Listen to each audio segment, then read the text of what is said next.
So, for this time, a happy ending.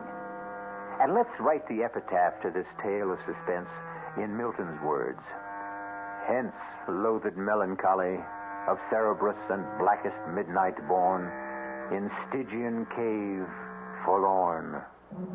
For myself, I equate cave with the Latin word spelled the same way, C-A-V-E, but pronounced cave. It means beware. Our cast included Marion Seldes, Terry Keane, Michael Wager, Bob Caliban.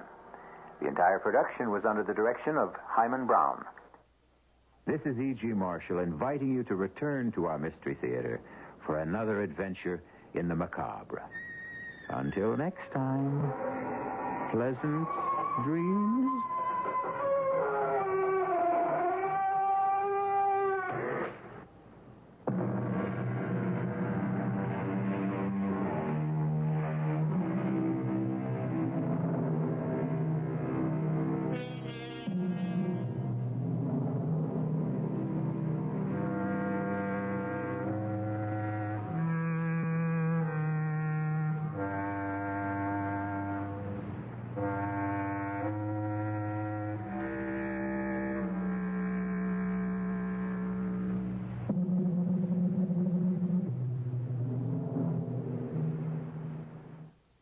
The CBS Radio Mystery Theater presents...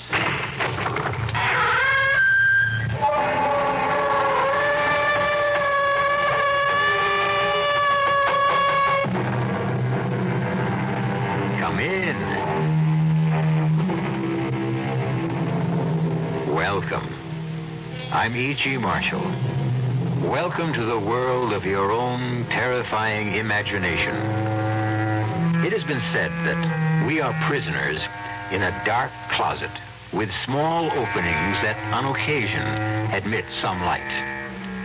Small wonder that the demons who lurk in the deepest corners are more real to us than the sweet light of reason outside.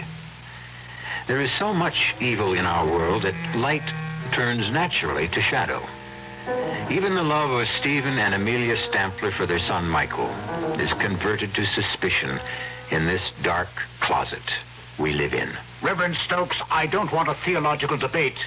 I want you to tell your congregation the truth. And what is that, Dr. Stampler? That my son Michael conducts his lab experiments for scientific purposes. And shall I ask them to believe in coincidence? What coincidence? That a peaceful town is ripped apart every time your son returns. That cattle die for no reason at all. That we are suffering epidemics and the worst drought in our history. All because of coincidence? Yes. This is the 20th century. What else could it be? Ask your son, Dr. Stampler. Ask your son, Michael, if he's just doing lab experiments.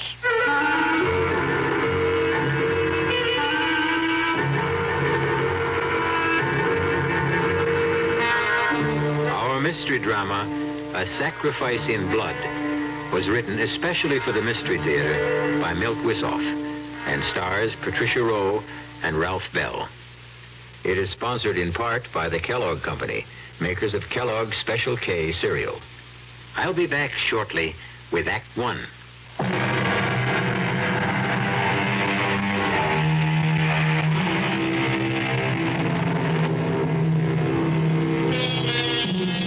And now it is time to turn to the macabre and nightmare world where there is no shortage of blood. Our tale opens on a pleasant enough note in a fashionable restaurant where Dr. and Mrs. Stampler are celebrating a special occasion. But I promise you, it will end in true Gothic horror. Not another drop, Stephen. I've had my fill, and so have you. I suppose you're right, my dear, but this is really so special. One more dig and the Stamplers hang up their shovels. Well, not really. But we'll be digging up flower beds and compost heaps instead of ancient grave sites. No regrets? None, my dear. We should have retired years ago. Then why not now? I mean, what can this one dig mean? Well, it will be a fitting climax to our career, Amelia. Perhaps the most significant find of our lifetime. Professor Staruvius agrees with me. The last excavations there indicate a pre-Toltec civilization existed that was not completely archaic. A highly sophisticated people. Who worship the devil. Well, why not? Most of us still do. Black masses are held in California. Covens of witches gather in New Mexico. Blood rites take place in the shadows of New York skyscrapers. Oh, nonsense. You've had too much wine. Oh, too much wine, I haven't had enough. Come, Amelia. Let's toast the occasion. To a splendid find. To a safe return.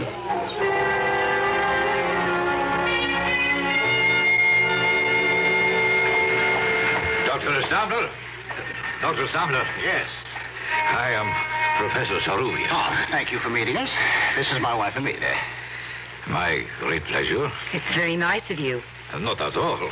Oh, here, let me put your bags in, please. Will you get in? I can't tell you how I've looked forward to meeting you, Professor. Miguel, if you please. And I am honored by the opportunity of working with so eminent a scientist. And I would be delighted to have a nice hot bath and about 3 days of uninterrupted slumber. Oh, planes are almost as uncomfortable after 10 hours of flight as the small donkeys we rode to the Shenandoah site. The Toltecs have always been regarded as the earliest civilization in the Americas. The new finds at Acapulco may show one much heavier still. You really believe it was a civilization? Almost certainly. Not by our standards, perhaps, but certainly in its day. You shall have the opportunity to see for yourselves. We leave at 5 a.m. Monday morning.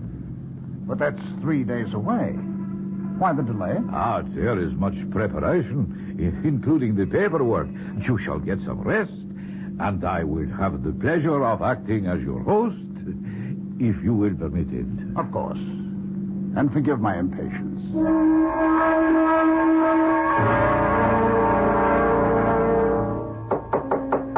Who's there? It is I, Miguel. Just a second. Forgive me. I know it is late, but it was necessary for me to see you. Oh, that's all right. Come on in. We weren't in bed yet. What is it? I am afraid I have bad news for you. We will have to postpone our trip. Why? There is word of trouble in the mountains where the site is. But what kind of trouble? Oh, nothing serious, but it will cause us some delay. Why didn't you tell us sooner? I just learned it, Stephen, when I returned to my room. How long will the delay be? Well, that is hard to say. What kind of trouble is it, Miguel? An Indian has been found. Murdered. It was a ritual killing. His skin has been removed. Oh, God. Well, we still get back to the basic question, Miguel. How long will we be delayed? Then you're still bent on going? Well, of course, Amelia. A native killing isn't going to stop me. I've encountered worse on other digs. Well, answer me, Miguel. Perhaps you should forget it, Stephen. Oh, come on, now, both of you. I'm not going to change my plans. If you insist, we will continue, but I must warn you, it will be difficult to assemble a crew.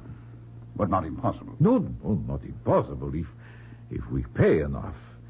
There is always someone who will take a risk if the inducement is great enough.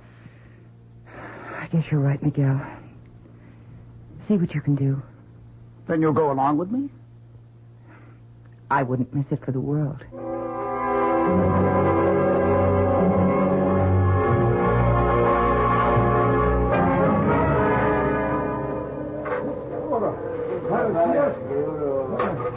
They're not making much headway, Miguel. Can't they dig any faster? We are up very high, Stephen. More than 10,000 feet. It is not conducive to strenuous exertion. They didn't display too much zeal on the climb, either. Well, they're not used to the altitude. Why didn't we get men who are? But you know the answer. No one else would come. You haven't seen anyone else since we got up here. They know better. They have broken through to a new chamber. Well, I hope it's more fruitful than the last one. Let's go take a look. Look there. They have an opening wide enough to go through. May I? Of course. This is your excavation, Stephen. Are you all right? Yes. Come on in. My God. It's so still in here. Even echoes die after thousands of years. We seem to be in the anteroom. I imagine the main chamber is just through those doors. It would appear so. Get the men in here. We've got to get those doors open, and it looks like one heck of a job. Siga pronto. No quiero entrarlo. Siga. No. Siga pronto. Well, what are they waiting for? They will not enter. Well, tell them they'll get docked if they're not in here pronto. It is no use.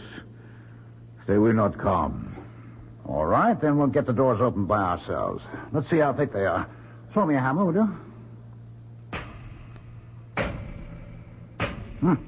It's pretty solid, Miguel.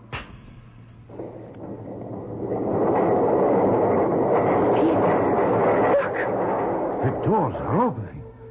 How? Oh, perhaps Stephen struck some kind of a trigger mechanism by accident. Well, never mind how. It'll save us some sweat, that's all. Stephen, please, be careful. There's something here that makes me... I will go ahead. Not on your life, Miguel. This is one big step I'm going to take.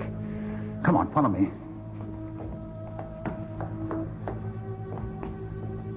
Good Lord. It's an enormous chamber. It's like a giant cathedral. Bring the lamps up. That door, it's cut in a single block. Oh, yes. It must weigh at least 10 tons. Look at the bas-reliefs on the walls. It is the devil that these people worshipped. Beautiful. Sinister, malevolent, but beautiful. Bring the lamps forward. What is it, Amelia? The skulls!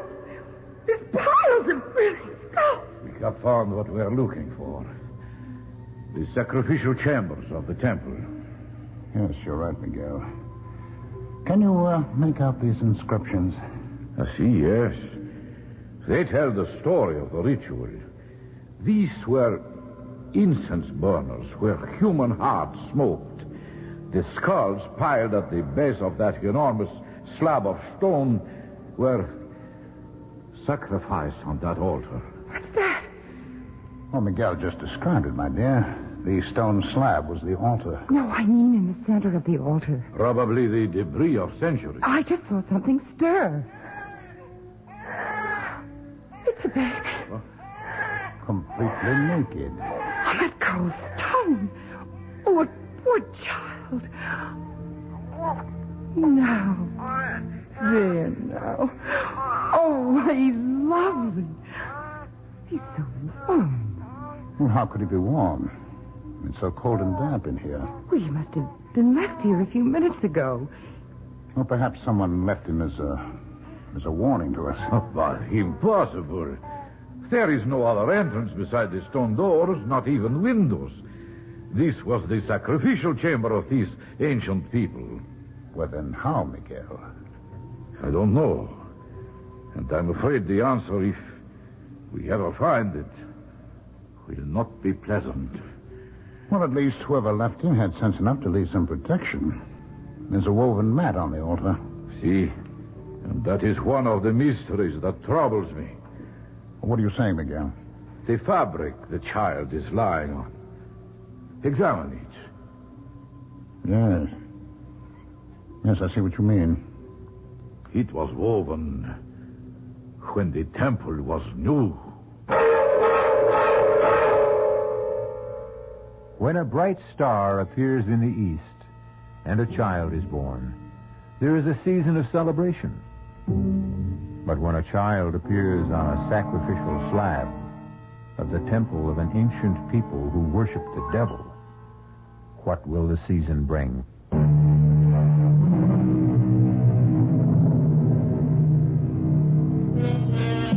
We live by the philosophy that no one is born evil, that only time and circumstance can corrupt the innocence of an infant. And yet, deep within us, we feel some doubt when monsters arise. What made Cain? Was Adolf Hitler or Jack the Ripper ever a clean slate? Why should we not wonder even stronger when a child appears out of nowhere in the temple of Satan? Well, I am not happy to see you leave, my friends. We'll miss you too, Miguel. Oh, that of course, but I wish you had not decided to adopt the baby and take him with you. I would have preferred you to leave him here with me until I could ascertain what his origins are. I think he's right, Amelia. There's still time to change our mind. Oh, no. No, we fought harder to take him with us than those artifacts from the chamber. I'm not going to give him up now. What difference does it make where our son came from or who left him there? He's a perfectly normal baby, and he means more to me than the trophies we're carrying off. Well, if you have made your minds up, then all I can say is, via con Dios. I am very delighted that you both have what you wish. Stephen, your find will have an historical impact. Our find, Miguel, would have been impossible without you. And my gratitude for helping us with the baby. We've named your godchild Michael for you. Ah, a great honor, Emil. You'll keep trying to trace his parents?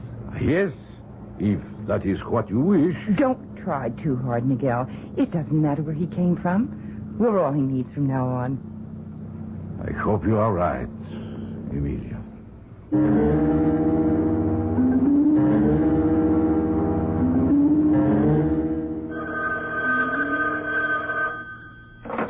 Stamper here. Oh, no. I'm sorry. That will have to wait. And look, another thing, don't set up any more interviews. My wife and I have had it. All right, I'll let you know. Right. Don't be so short with Conrad. He's only trying to promote your book. I know he is, Amelia, but we're entitled to some privacy.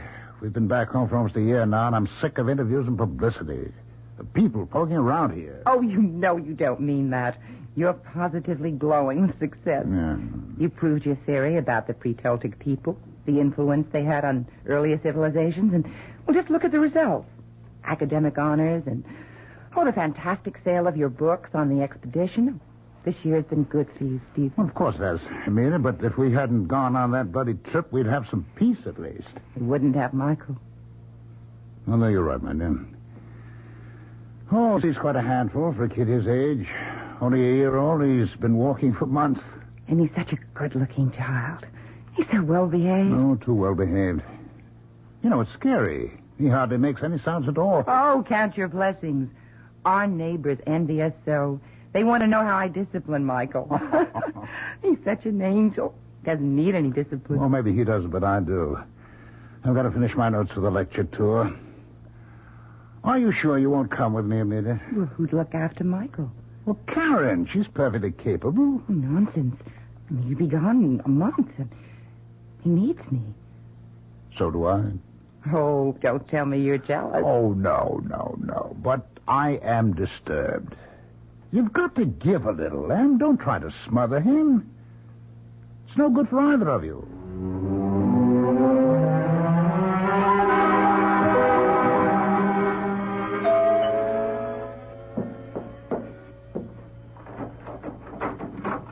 Stephen.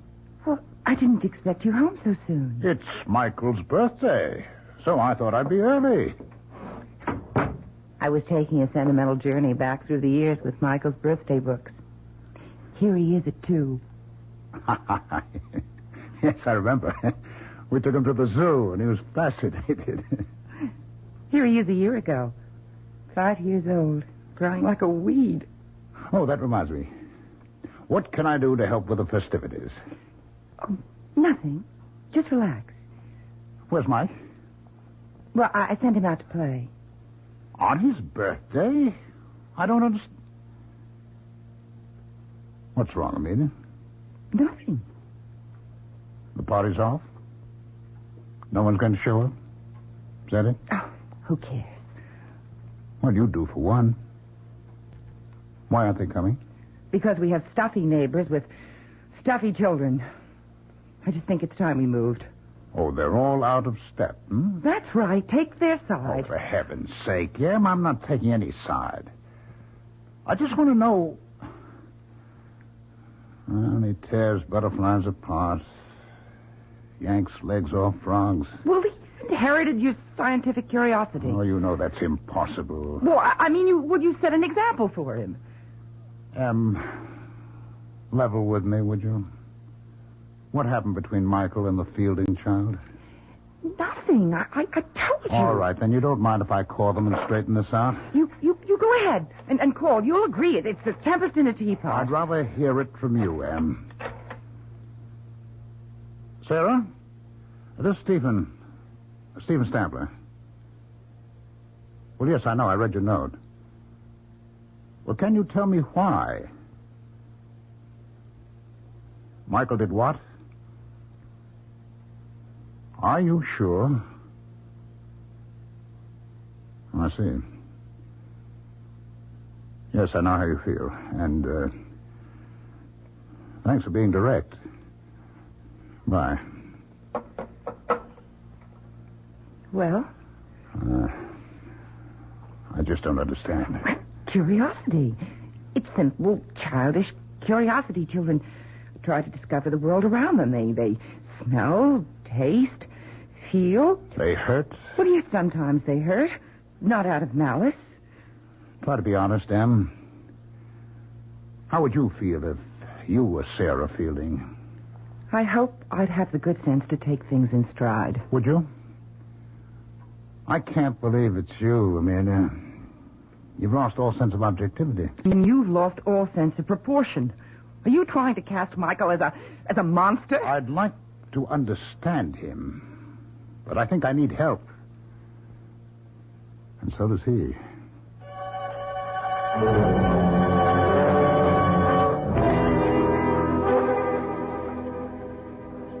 Amelia?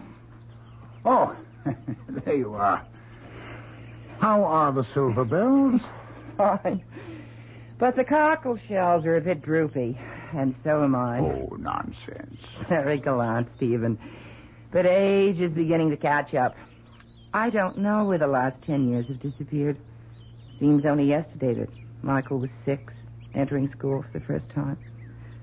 Now he's almost grown. 17. Oh, my, you look handsome today. You're even wearing a tie. Yes, so I have. What's the occasion? We have a friend in town. Old Ceruvius. Oh, I didn't know he was in this day. Well, neither did I. He's consulting with the museum people, and he'd like to see us. I asked him out to lunch. Oh, that was thoughtful. Now, there's no need to fuss, Amelia. Of course not. I'll get the soil off my hands and throw something together. If Miguel doesn't mind, I certainly don't. Well, thank you, Anne. Is there anything I can get from town for you? No, just hurry back. Ceruvius is dying to see Mike. What time is Mike due here? Oh, dear, I forgot to tell you. There was a letter from Michael in the morning mail. He's staying at the academy through the holidays. Well, that's odd. Did you say why? Well, he wants to catch up with some school work, and there's an experiment going in the lab. He just can't leave. Well, that's too bad. Miguel was looking forward to a visit with Mike. He made quite a point of it.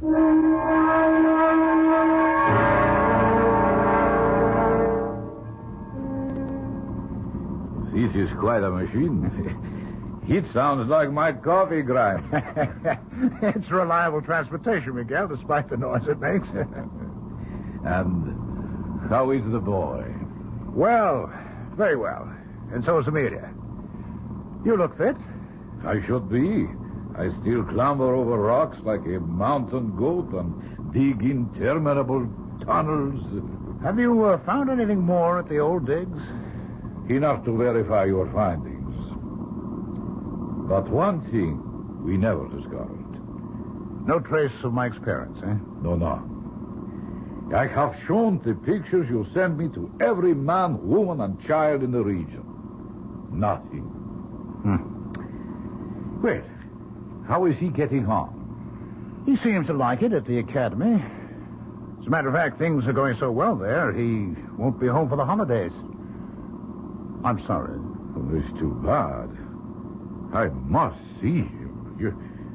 Perhaps I still can. Well, he's not due home until the summer vacation. In that case, Mohammed must go to the mountain. That's quite a trip. Not to see a godchild.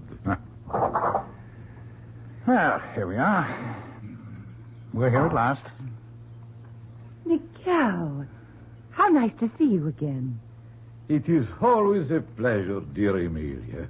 Oh, you look more enchanting than ever. No, thank you. You're so good for my ego. I have drinks set on the terrace. Would you like to unpack first? No, I think not. A drink would be fine, and then I must be going. But you just arrived. I prepared lunch. We haven't seen you in years. Too many years. I know, but I may get a chance to stop in before I go home. What made you change your mind? He's going to visit Mike. Aren't you, old friend? Yes, I think so. Oh, he'll be delighted, as we are disappointed. I hope so. It would be nice to feel wanted by a godchild I have not seen since he was an infant. I'm sure he'd love to see you. He keeps asking about you all the time. You can feel flattered, Miguel. You seem to be the only human being he has any interest in. Besides you and Emilia. Of course. That's a strange thing to say. Oh, you must forgive me. I have not been in civilized company for ages. My conversation is a little, how do you say it? Rusty? Exactly. My bones and my speech are undoubtedly growing rusty. That is why I want to see him on this trip. I may never have the opportunity again.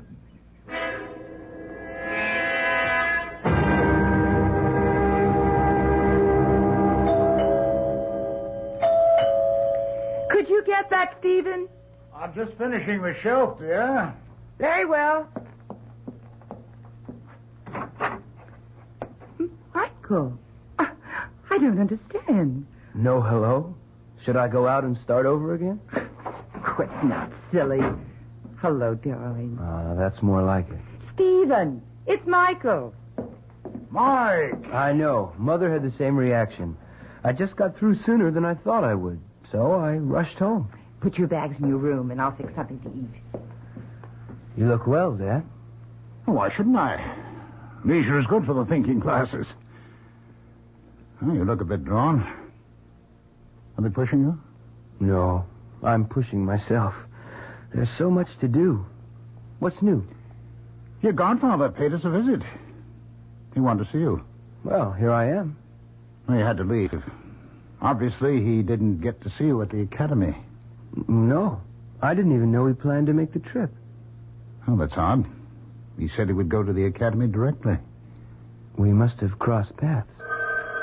Oh, excuse me, Mike. Hello. Yes, this is Dr. Stephen Stamler. Would you mind reading it? What?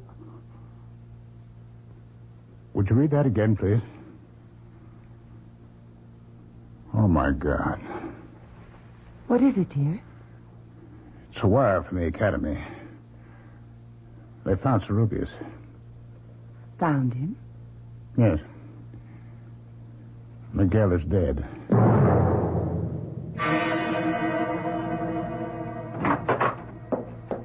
Michael? Michael? Are you home? He's out, Amelia. His car's gone. Strange. He seemed under the weather this morning. And he didn't want to attend the funeral. Oh, nonsense. He just wasn't feeling well. You still believe that act after all these years? You know, he's always avoided unpleasantness that way. Well, it was unpleasant, Stephen. An old friend to go that way. All right, Em. It's all over. What could have done it? You mean who, Em? No, I don't. Nothing human could have been responsible for Miguel's death. I wonder. You wonder what, Dad? Where did you come from, Michael? You startled me. I was in the garage. My fan belt's loose. I was tightening it. You should have come to the funeral. What for? I never saw Professor Sarubius. He was your godfather. You were his namesake. I wasn't feeling so hot anyway. I thought I was coming down with something. How do you feel now? Better, I think. You look healthy enough to me. Well, that doesn't mean a thing. I'll put the tea up, and then it's off to bed with you. She still thinks you're a child, Mike. I know. I want to talk to you, Dad. That's why I came home from school. All right, shoot. I really don't know what I want to do. I think I've had the academy. But you said you liked it there. You're doing well? I know, but I can't make the scene there anymore. Too much work? No, not really. I'm just not on to some of the stuff I've got to handle there. The creeps in Fairmount are still living in the 17th century. They'd have witch burning if the law didn't forbid it. What's that got to do with you? Well, some of my experiments have got them on the warpath. How about you were working in the physical sciences? Well, not exactly. I've been going beyond that. Like what? Well, for one thing, ESP. You've always felt I had it. Well, that's not considered supernatural today. Yeah, I know, but the townies think it is. Well, that's all the fuss. I think you should stay on. It never pays to bow down to ignorance. I'm glad you see it that way, Dad. Oh, but there's more, isn't there, huh? What do you know about my people? Where I come from? Not too much. How about Cerubius? Well, he thought he was on to something. He was on his way to talk to you about it. Too bad we missed each other. Did you? Well, of course. I told you I was on my way back here when I heard... That's not exactly what happened, Mike. He called me from the airport when he landed. What did he say? I don't know. Amelia and I were out. He left a message with our answering service. He said he was going right out to see you. That he had phoned ahead. I never heard from him. And that if anything happened, there was a letter that he was mailing to us. Well, then you did hear from him. By mail, at least. We never received the letter. Did you? Now you're accusing me of tampering with your mail? I'm only asking, Michael. Do you really think I saw Cerubius that night? Did you, Mike? You're as bad as the townspeople. What do you want to hear? A full confession? Oh, okay. I saw the old man. I killed him. Is that enough? Or do you want me to invent the gory details, too?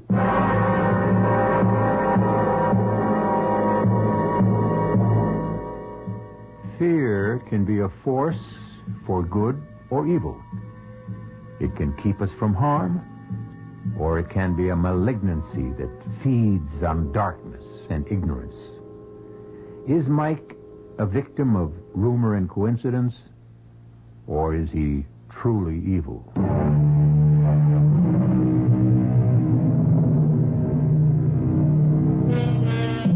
There is a peculiar kind of fear we call courage that makes us go on when all we want to do is find peace and shelter. It makes men who fear heights climb mountains. Soldiers who detest war and suffering advance on bloody battlefields. Some call it pride rather than courage. Choose now. Retreat now and regret it, or go on with me to Act 3. Mark, I've just heard from the police. They're still running down leads on the murder of Cerubius, but they admit it seems hopeless. Too bad. Did you ever get the letter he said he mailed you? No, I don't know what could have happened. Neither do I. How are you doing in the workshop? I don't know. Thank God frogs are such fast breeders. I killed them off so fast. No results? Only with our neighbors. They seem to connect my frogs with everything bad that's happening. The Gilmore child comes down with meningitis, my frogs are responsible. The drought and the unusual heat, the salmonella outbreak, all part of my wicked machinations. How would you like to come out of retirement, both of you? What do you mean? I'd like to go back to the place you found me, to see if I can trace my origins. Maybe I'll find myself then. Well, I don't know, Mike. I just hadn't thought about it. Well, then don't. Let's just do it. Oh, Father! It's a gift from our loving neighbors. It's a brick. There's a note attached to it. Let me see that, Mike. This is your last warning. Leave, or we will send you back to the hell where you belong. They're not all clods after all. Someone has imagination and a gift of expression. This is no laughing matter, Mike. I'm going to find out who's responsible for this outrage.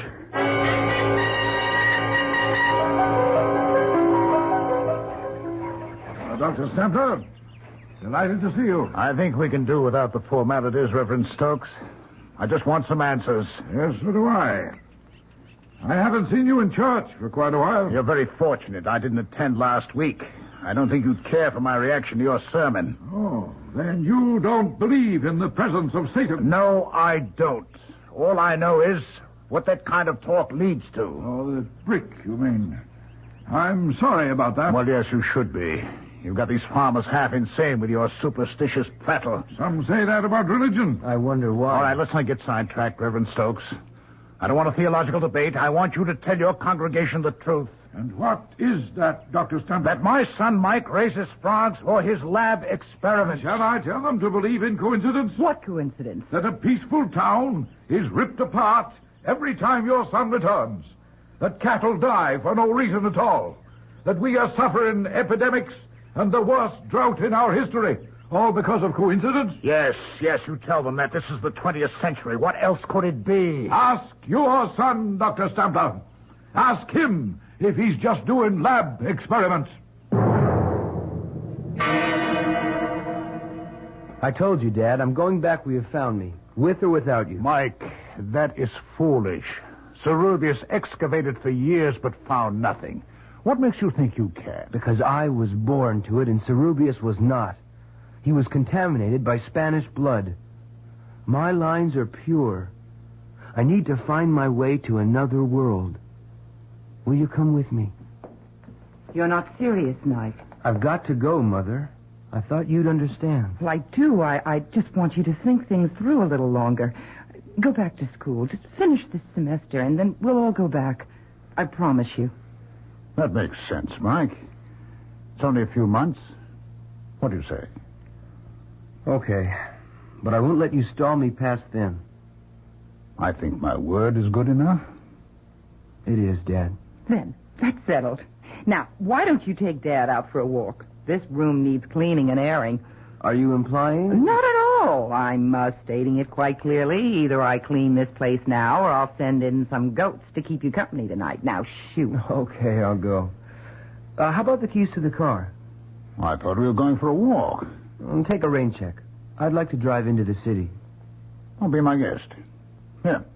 Just drive carefully. Don't worry. I'll be back for dinner. Can I give you a hand, Amelia? I don't think so, Stephen. My, this place is dusty. I'll empty the trash basket for you. Just dump things into the plastic bag. Don't you feed Mike, Amelia? Of course I do.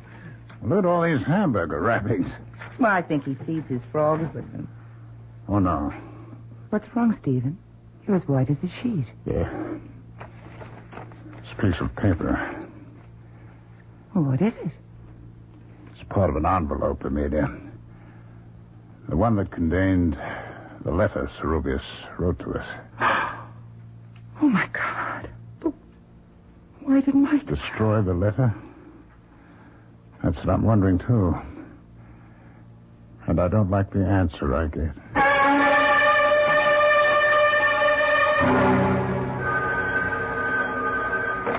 Hello. Yes, this is Dr. Stempler. He what? Can't be. We'll be right over. Yes, but I want to see my son. What is it, Stephen? What? Stokes. I don't want to see him. I want to see my son. Hello. Hello. He hung up. What happened? Mike.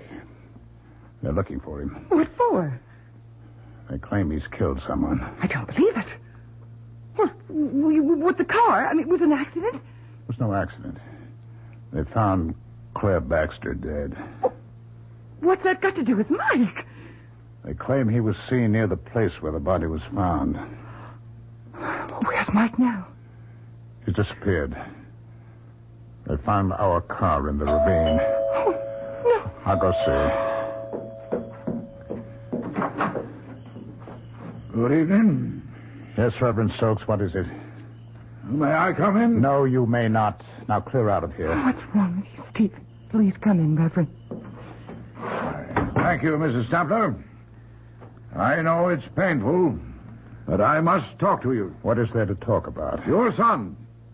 I tried to reach you before with facts, but you wouldn't listen. Well, why should I? Of all these silly nonsense... No nonsense this time, I'm afraid. Your son has committed murder.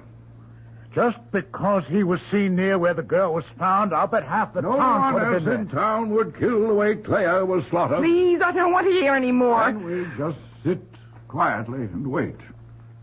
For what? For your son to return. And then what? Then we'll do what must be done. You won't wait here. Now be sensible. There are men just beyond this door.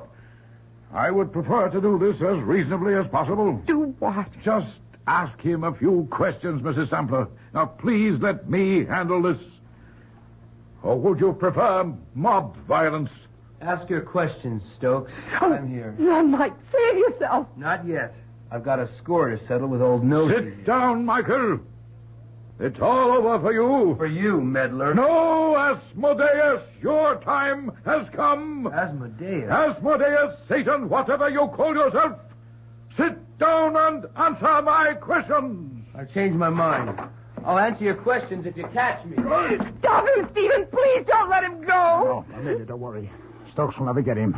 Neither will that mob. He's on his way back. Back? Where? Where we found him, Amelia. In the sacrificial chamber. Serubia said someday Mike would return.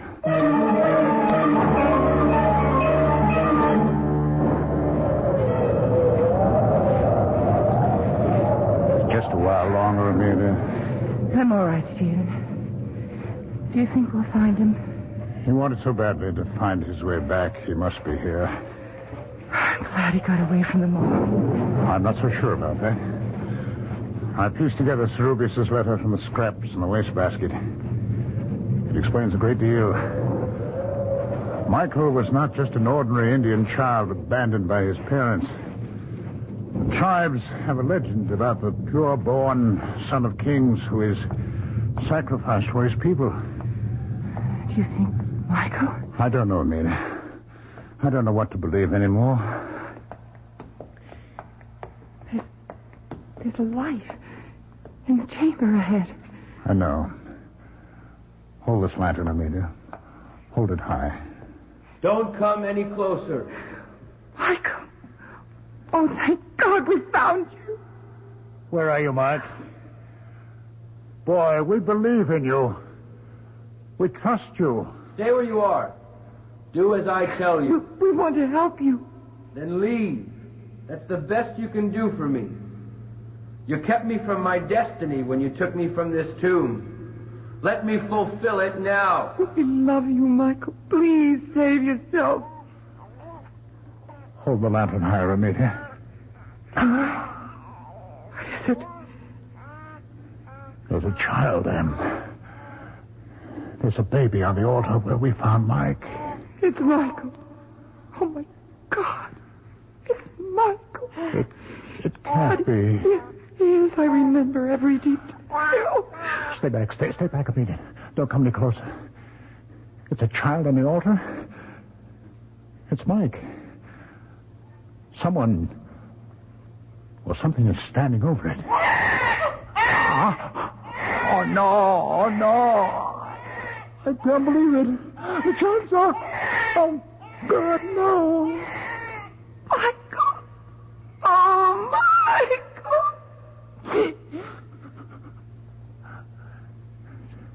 It's too late, Amelia.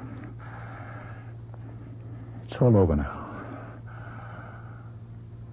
Whoever it was has disappeared, Amelia. He's gone. A child is born, becomes a man, then dies. The natural order of things. No one can upset it. But not in the case of Michael Stampler, or whatever his true name was.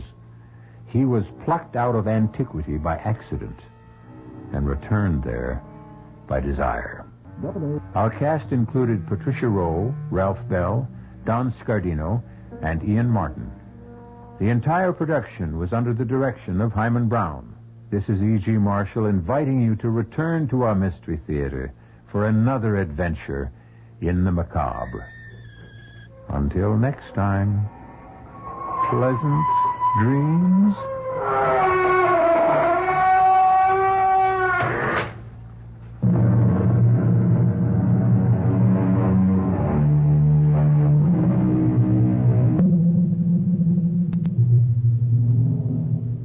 The preceding Mystery Theater program was furnished by the CBS Radio Network. Your dial is set for 15 minutes of late news with John Scott reporting. This is WOR New York, an RKO General Station, your station for news as it happens. Brought to you in part by True Value Hardware, your store of first choice.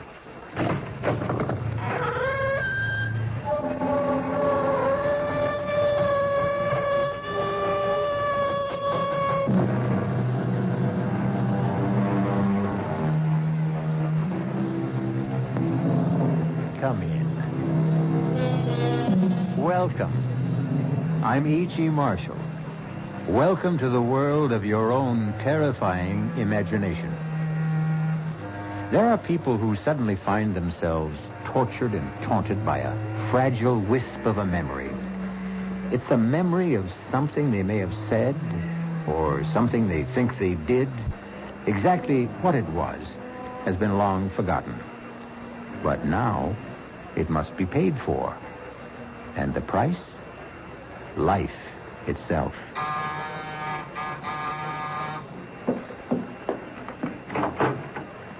Yes? Are you Mrs. Louise Goodman? That's right. Are you sure?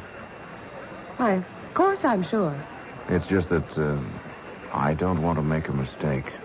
I'm Mrs. Louise Goodman. Who are you?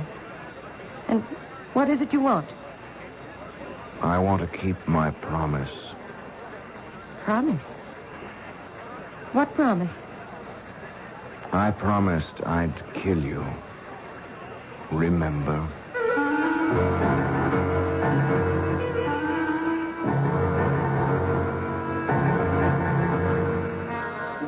Our mystery drama, A Little Night Murder, was written especially for the Mystery Theater by Sam Dan and stars Tony Roberts. I'll be back shortly with Act One.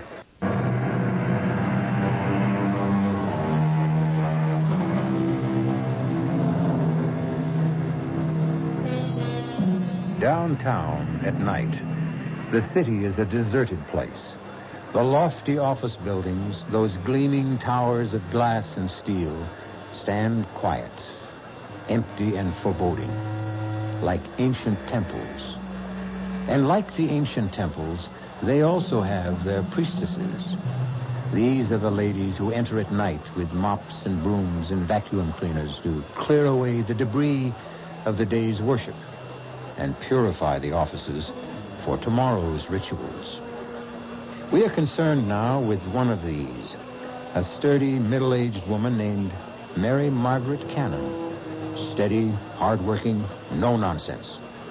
But on this Friday evening, something seems amiss. Mary Margaret is pale. She's nervous. And every now and then she stops working and just listens. Someone there?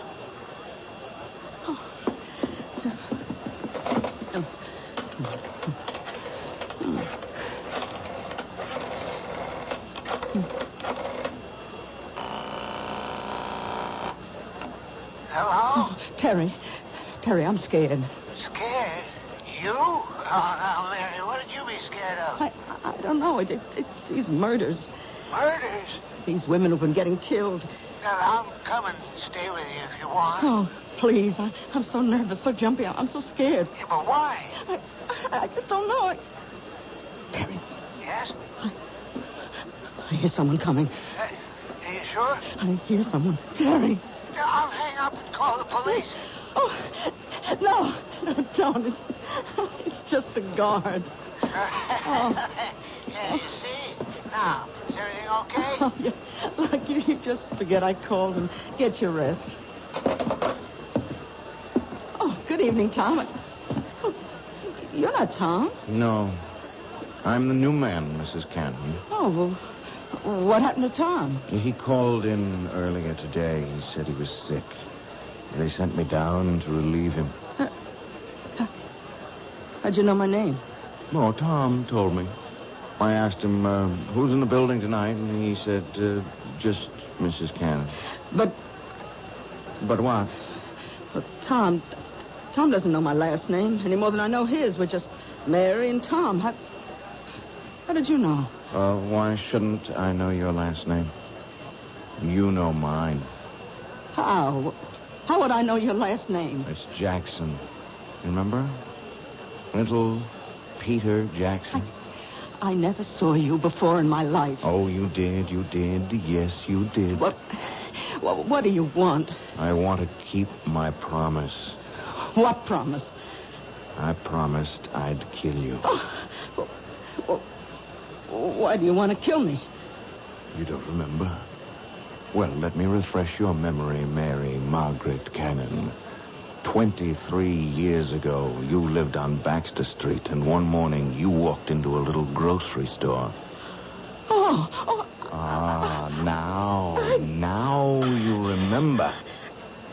You have exactly 30 seconds to live. Oh, please don't kill me, please. Shouldn't you be saying your prayers? But I told the truth. If it was the truth, then God will forgive you. Pray, Mary Margaret Cannon. Pray. Oh, listen. My husband and I, we have a little money put aside. And I know exactly how you got Well, it. you can have it. All of it. Only don't Pray, Mary Margaret. Jackson! Peter Jackson! Maybe 30 years old, tall, thin, blonde. Don't shout. No one can hear you. They'll hear me. They'll arrest you and hang you. His name is Jackson. Jackson, Peter Jackson. Oh, no, don't. They'll catch you, Peter. They'll catch you. Number 4. Mrs. Mary Margaret Cannon. Number 5, coming up, Miss Alice Maitland.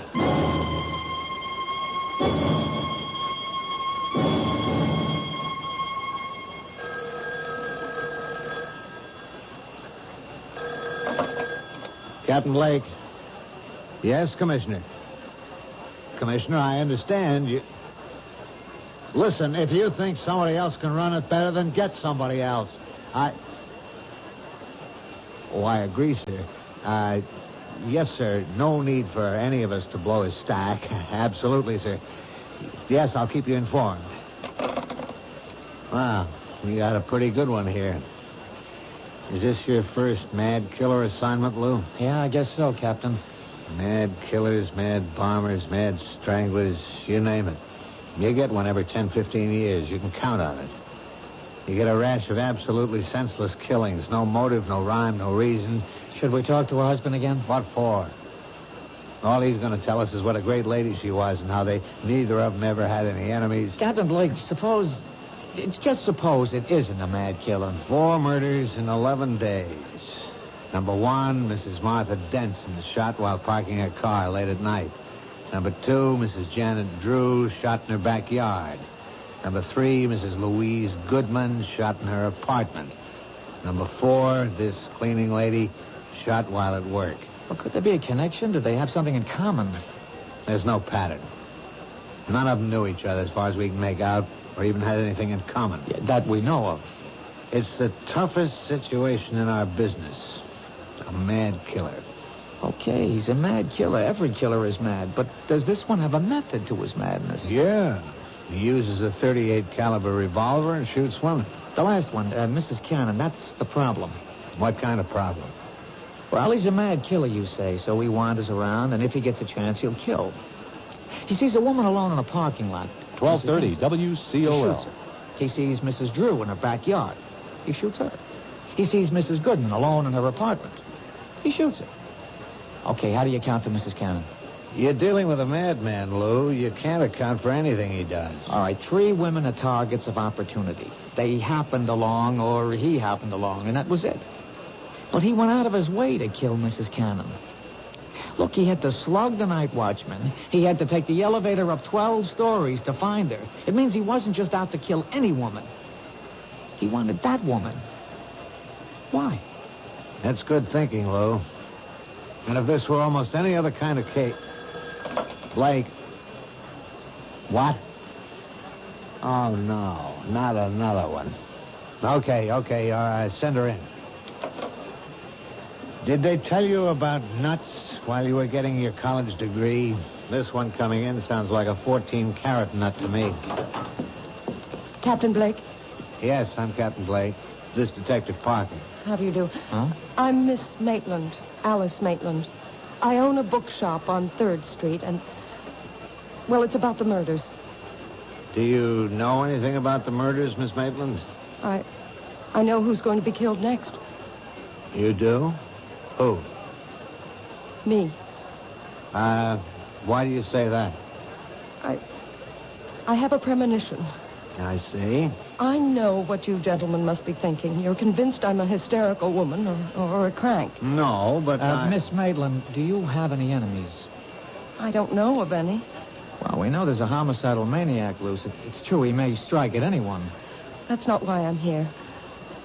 I know he's going to strike at me. Well, what reason would anyone have for killing you? What reason was there for killing those other women? You say your shop is on 3rd Street. I'll see that the officer on the beat keeps an eye on the place. Yes. I just thought I should tell you. That's all anyone can do, I suppose. Goodbye. Goodbye, Miss Maitland. Now, Lou, you have just conversed with an authentic member of the Nut Club. I don't know about that, Captain. She's a charter member. She belongs to the I'm the Next Victim chapter. I still say she's not a nut. Maybe not. Maybe she's just some poor little dame half scared out of her wits. Oh, she was calm. She was very calm. As a matter of fact, it's as if she knows what she's talking about.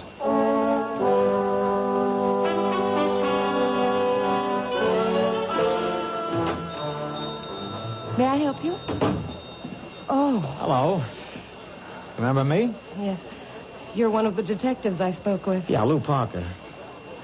Tell me why you came to police headquarters with a story that, well, rationally, it doesn't make sense. You said as much yourself. You felt that you had made yourself seem somewhat ridiculous. But now, well, forget all that. I'm willing to assume that your story is true, that you really are next on the list. Then you do believe me? I'm willing to accept what you say, but you have to help me. Does anyone have a motive for wanting to kill you? No. You never did or said anything that may have hurt someone? I can't remember. A disappointed boyfriend? I never really disappointed anyone that way. And yet you insist someone wants to kill you. I know it sounds ridiculous. There's a reason for feeling the way you do. If only we could uncover that reason. Excuse me, that's my phone.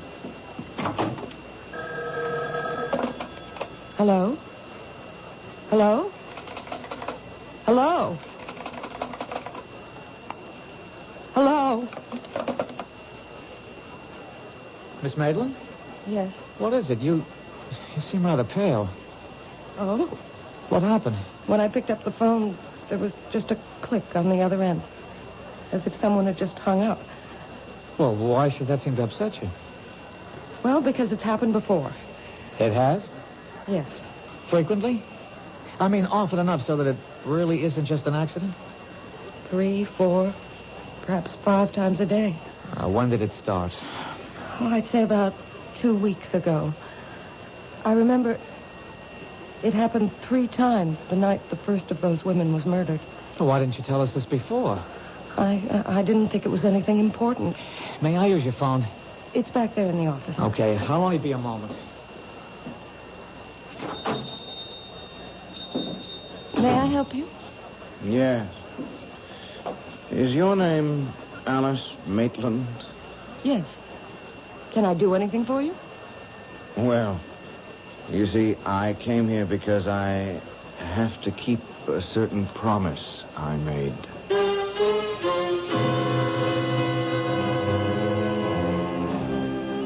Say what you will about this young man.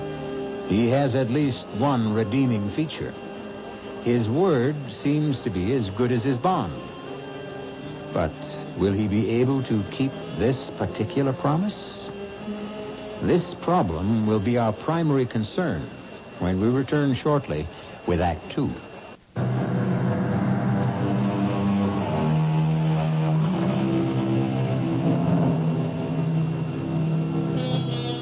At one time, a young man named Peter Jackson has made the same promise to several women. A promise that he would kill them. So far, he has kept his promise 4 times. Now, he is in a bookshop owned by a Miss Maitland, apparently ready to fulfill promise number 5. I came here because I have to keep a certain promise I made. You made a promise? Oh, yes. And I came here to keep my word. Miss Maitland, I think we're... Oh, I'm sorry. I didn't know you had a customer. What sort of promise are you talking about? I had promised a special person I would buy her a book. And I came in here to, Any particular type of book? Yeah. Yes, a good murder mystery. Oh, well, we have the latest Jonathan Merriweather novel. No, I don't dig him. Nothing happens. You got anything by Mike Stilson? Now, there's a guy who really writes murders. I mean, he kills somebody every other page. Oh, we're sold out on the latest. It's called Blood on the Street. Yeah, that's the one in which this guy kills all those dames. Look, if you're interested in that kind of stuff, all you have to do is read the newspapers. Do I tell you what to read, buddy? Got you open, brother. Sorry. Come check me out right now. I Much could love giving order the streamers book and and fans have it day aerobics after to tomorrow. love. Oh, no. That'll be too late. Well, try us again. Sure.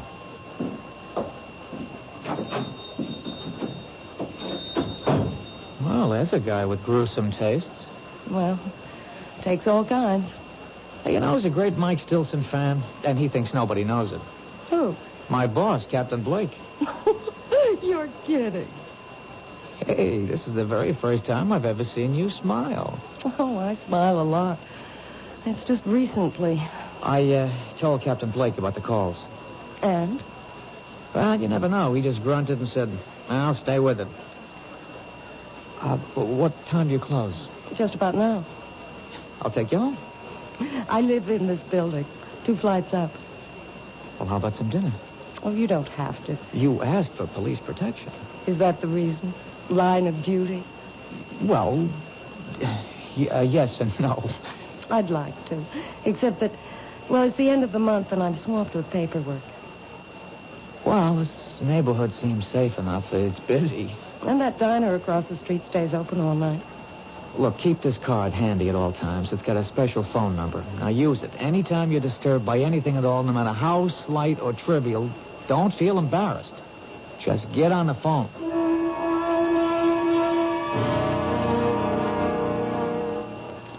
But I've already told the officers everything. Yeah, I know, Mr. Cannon, but I just have one more question. It's very important. What could be important? Mary's dead. You said that Mrs. Cannon had no enemies. I'll take that back. She had a great many enemies. But when we asked you last night, you said she had none. Sometimes when you think about a question, you see it in a whole new light. Can you name some of these enemies? She was good. She was honest. I'm sure she was, but just tell me this. During the past 10 days or so, would the phone ring and then go dead as soon as you picked it up? Yeah, now that you mention it, yeah, it happened. Often? At least 2, 3, maybe 4 times a day. I see. Is the name Alice Maitland familiar? Alice Maitland. Think. Alice Maitland. You know, there is something familiar about it. Yeah, Alice Maitland. Think of the type person with whom you could associate that name. Now, would she be a movie star, a librarian, a teacher, a woman who might own a bookstore? No, none of those. I think of a little girl. A little girl named Alice Maitland. Did she live in the neighborhood? These past couple of years, my memory, it just comes and goes. Right now, it's gone. Well, if ever you remember why and how you know Alice Maitland, call the number on this card.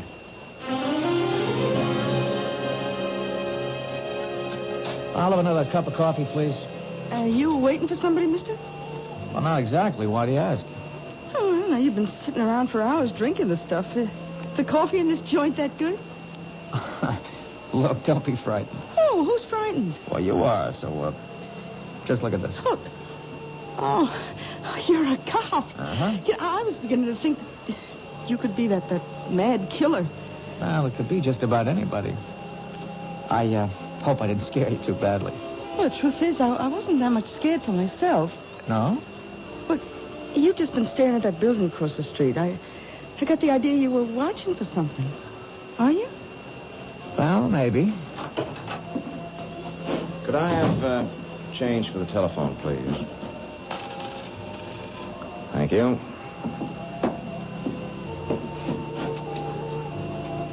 Now, where have I seen him before? What did you say? Nothing.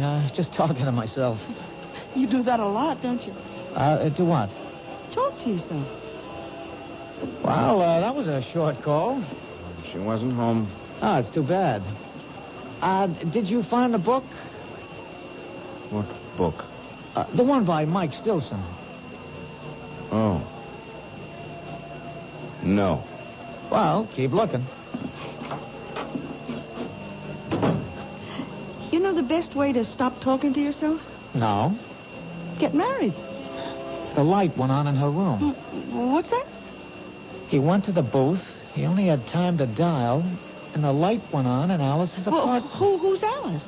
It could be a coincidence. Wait a minute.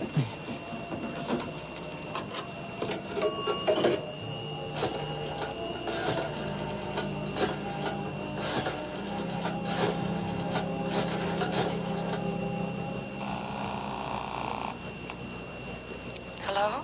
Alice, it's Lou Parker. Did I wake you? No. I'm up.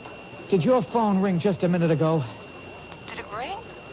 Well, I don't know. What do you mean you don't know?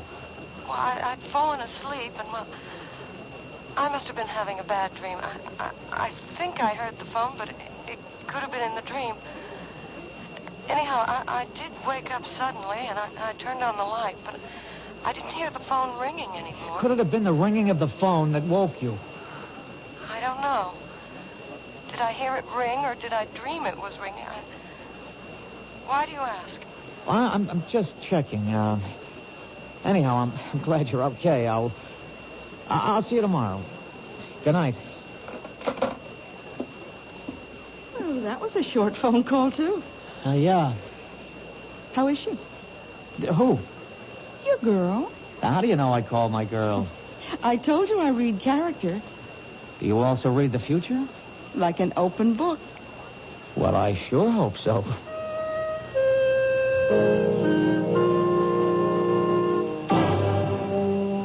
Captain, we got ourselves the killer. Oh, how can you be sure of your guy? I saw him in the bookshop. Does that make him a suspect? Maybe he likes to read. Then again in the diner. He may have been hungry. He didn't eat. He just went into the phone booth. He didn't even make a call. He was in there just long enough to let the number ring, and then he was out. So? So the light went on in Alice's, Miss Maitland's apartment. You mean he called her and hung up? Well, what? She isn't sure. How can she not be sure? The phone rang or it didn't? It isn't that simple. You see, she was asleep and she can't be sure. If it was the ringing of the phone that woke her up, or if the ringing of the phone was part of her dream. Good luck. Look, Captain Blake, there's something about this guy. He's young, about 30-ish, thin, blonde, a very hard line to his mouth. Low, I think you better report in for general duty. This case is getting to you. Well, Captain, please. It's no reflection. It's even to your credit. It shows you care about people. Captain, let me have one more day. All right, Lou. 24 hours.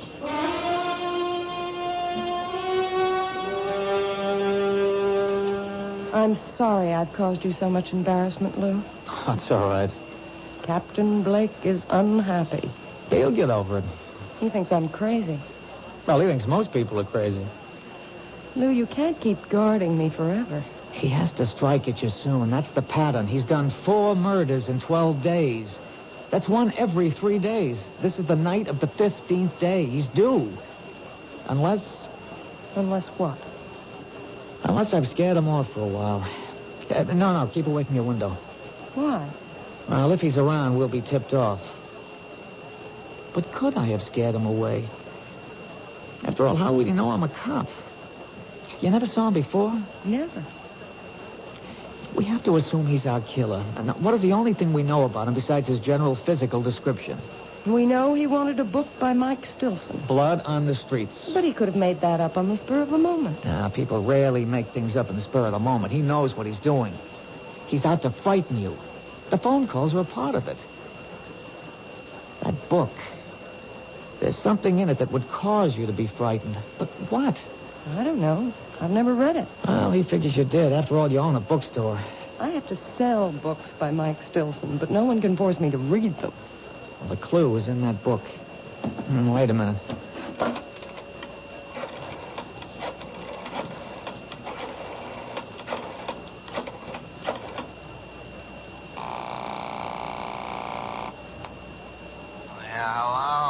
Captain Blake, it's Lou Parker. Do you know it's 2 in the morning? Yes, sir, but I'm calling in the line of duty. You live dangerously, Lou. What is it? Captain, you've read all the books by Mike Stilson. What? Don't deny it, sir. It's a known fact throughout the department. You mean you woke me up at 2 in the morning just to ask? Line of duty, sir.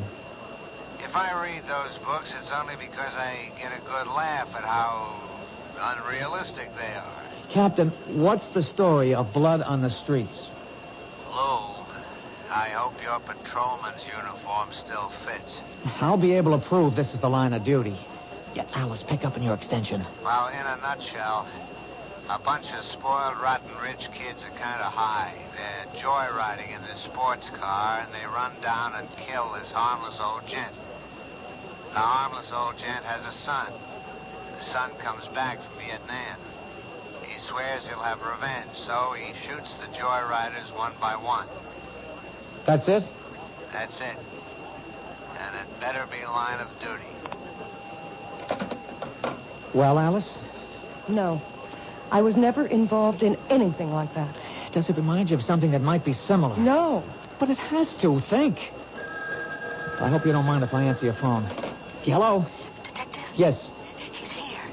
You know, Blondie. He's sitting at the counter. He's having a ham sandwich and a glass of milk. Thanks. He can't see me, but I can see him. Oh, he's headed for the phone booth. Oh, good work. We better hang up. What is it, Lou? Well, right now, right here and now, we're going to find out.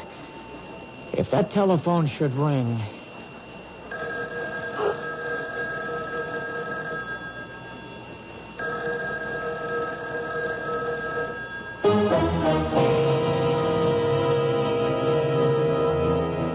Whatever his faults, and we have already witnessed a rather grievous one, at least young Peter Jackson is something of a sportsman. In his own way, he warns his intended victims.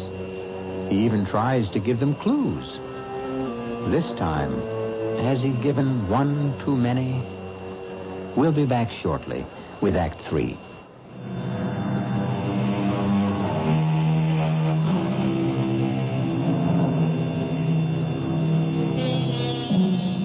What would our civilization be without the telephone? Imagine your life without it.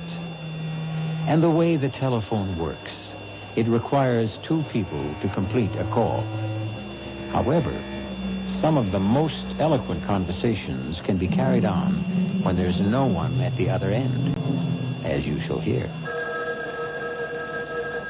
Answer it, Alice. Answer it. Hello? He hung up. Now I've got him. Where are you going? You stay here.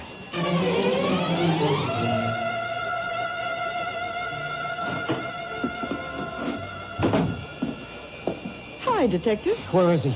Blondie? Well, I told you he went into the phone booth. He didn't stay in there more than a couple of seconds, and then he ran out of here. Did you see which way he went? He didn't even pay his check. Which way did he go? Look, you got nothing to worry about. You'll get him. What are you saying? He ran into a cab that's usually parked outside. All right, could you describe I don't have to describe. I know. Look, all I want is I know the cab driver. He's a school teacher for days, and he moonlights. His name is Vic Wilson. Does he have a radio? They all have radios. How could he make a living? What's the company? Oh, what a great witness I make. Jefferson. You even got the number on the card in the phone booth. Blondie's in for it, huh?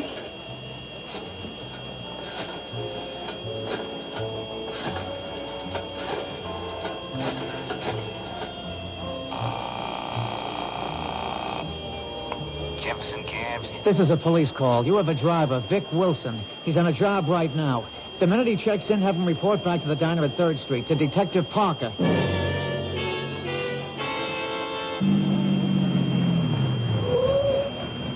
Detective Parker? Yeah. How do I know it's... My badge. Get in. Can't be too careful of that maniac running around loose. Where'd you take your last fare? 790 Crescent. Oh, what is it? It's an apartment building. How big? 6 family, I say. Attached? No, it's all by itself. There's an empty lot on either side. They're renovating the neighborhood. It's about time. He lives there, huh? Yeah, I've been taking him there for the last couple of days. He comes out of the diner, he gets into the camp, that's where he goes. That's good enough. Is he a bad boy? Well, you wouldn't give him a star for good conduct, teacher. Throw on the searchlights, Haggerty, and hand me that bullhorn. We know who you are, and we know you're in there. We'll give you exactly 60 seconds to come out. Walk out the front door with your hands in the air. Keep behind the car, Lou. A nut like this one might want to take some people with him. You've had your minute. Come out, or we'll come in. All right, let's get in there fast.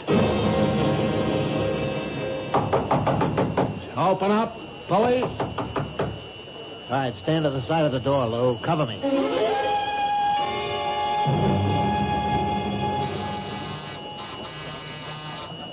Who is it? It's me, Lou.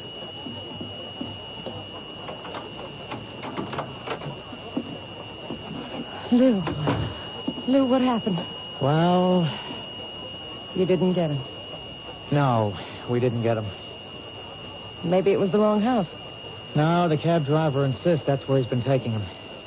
Then what happened? Oh, he's smart. He has himself dropped off at a false certain address in case he's being tailed, and then he sneaks out.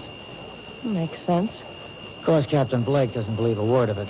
But, Lou... Oh, come on. 6 families live in that house. 6 ordinary, law-abiding families, and we rouse them at 5 in the morning and search the place. How angry is Captain Blake? Well, if he ever gets over it, I may wind up working nights in charge of the property office. Otherwise, I'm pounding a beat down along the docks. It's my fault. No. How do I really know I'm in danger? Why isn't this the product of an overwrought imagination? And the phone calls? Coincidence. And the guy in the bookshop? And we see him again in the phone booth just before your telephone rings? It could all be coincidence. I can't accept that. Captain Blake does. As far as I'm concerned, you're in danger. And you're convinced of it, too, aren't you? But I don't have to be right. We can't take any more chances. Now, I'm going to stay here with you for another hour. By then, the stores will be open and we'll buy you a small .25 caliber revolver. No. I'll arrange for a permit and I'll show you how to use it. But I can't stand the sight of a gun. Alice, if a man is determined to kill you, all the advantages are on his side. We have to reduce the odds. I couldn't own a gun. I couldn't use one even if it meant saving my life. Now, Alice, I don't want to say that sounds silly, but... I don't think I can ever forget. Forget what? Well, I was standing right next to a man once who was killed by a gun. When? Oh, years ago. I was about 6. Who was killed? A very nice man. He was our grocer, Mr. Jackson. It was the day after New Year's, and Mama sent me out to buy... To this day, I remember. A quart of milk, a half-pound of butter, and a jar of strawberry jam. And then this man came in. He had a gun. It was a holdup. And suddenly, there was a loud explosion and a terrible flash of light. Oh, it was terrible. Mr. Jackson fell to the floor. He was dead. And the man ran away. Was he ever caught? Oh, yes. Just a few hours later. I had to go to the station house to identify him. Do you realize what you've just told me? This is it. You identified the man. He was sent to jail. Now, years later, he wants his revenge. But that's not what happened. No? Well, you see, I was so frightened. I wasn't sure. I really couldn't identify him. And he went free. So why would he want to kill me now? Then that gets us nowhere either. The others couldn't identify him either. The others? Yes. There were other people, but no one was sure of him. Now, if you had identified him and sent him to prison, it'd make sense to suppose he'd want revenge, but you didn't. Now, whoever and wherever he is today, he's happy. But the fact that you failed to identify him could have made someone else unhappy. What do you mean? Oh, the book, Blood on the Streets. It's about a man who killed people who did his father an injury. Did this grocer have a son? I think so. I think a little boy used to play in the store. But it's so long ago. Who could that be? I'll take it. Hello? Mr. Parker, it's Terry Cannon. Remember me? Yes, Mr. Cannon. They said I could reach you at this number. Anyhow, it came to me. What came to you? Well, I was trying to puzzle out why the name Alice Maitland was so familiar. Well, sir, about 23 years ago, Mary Margaret was in a grocery store, and a man was killed in a holdup. I took her down to the station house to identify the gunman. And could she? Well, no, sir, she really couldn't be sure. Anyhow, another one of the witnesses was a little girl. Her name was Alice Maitland.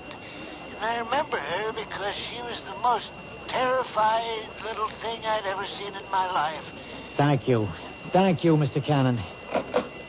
I've got you. Finally, I've got you all tied together. Who? You and those women who were killed all come together in a little grocery store some 23 years ago. Finally, now we know who we're looking for. I'd like to see the look on Captain Blake's face when I tell him You won't this. live to see that look, friend. Lou! I know you got a gun in the shoulder holster. Just lay the phone down.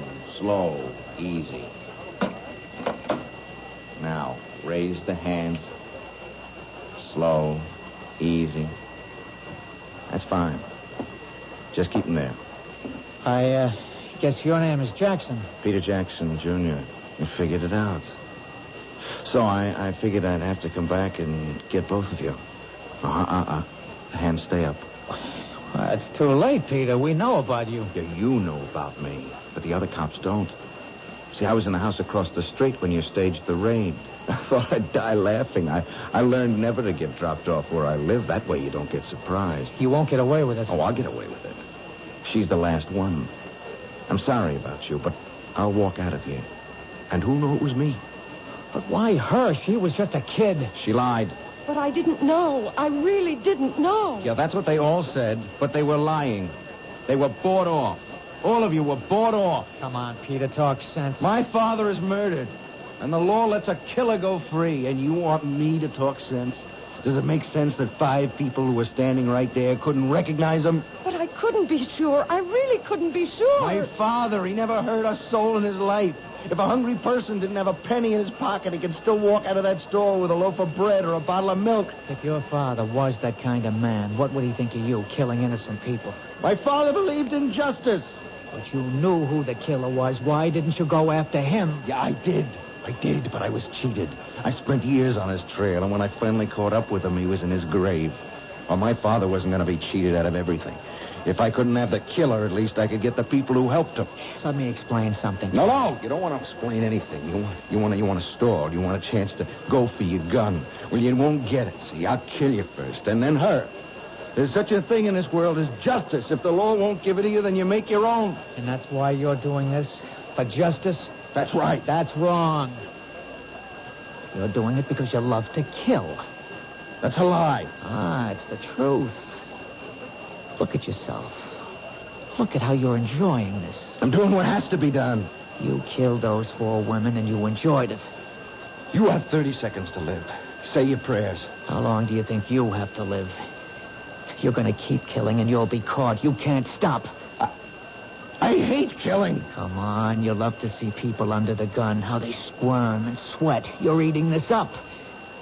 Look at your face in that mirror. Look at that grin. Like a wolf. See how flushed and excited you are. Look at yourself. Look. I'm gonna break your arm. Drop it. Very good work, Lou. Very good. One more second and we would have had to gun him down. This way we can take him home alive. Captain Blake. Somehow, I'm going to get back here. Get back to you, Miss Alice Maitland. I'll keep my promise. Haggerty, Gordon, cuff him. Hustle him back to headquarters. Look, Alice, don't worry about him. You all right, Miss Maitland? Yes, I think so. You shouldn't be. It was a rough experience. Why did you come back, Captain? Well, I guess we both solved it, Lou. You broke it by pure and simple brain work. I waited for a miracle. Oh, did you get it? Yeah, I got it. I got it because of this little machine. Mary Cannon was killed in an office. She managed somehow to throw the switch on a dictating machine. A secretary came into work this morning, and she heard Peter Jackson, and she didn't stop running till she got to my desk. Listen.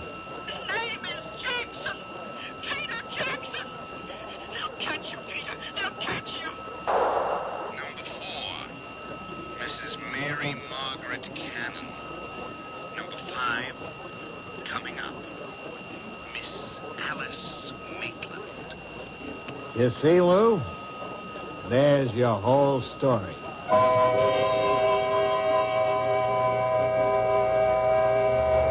Of course, that isn't our whole story. For instance, you might want to know what happened to Peter Jackson. He's in a hospital for the criminally insane.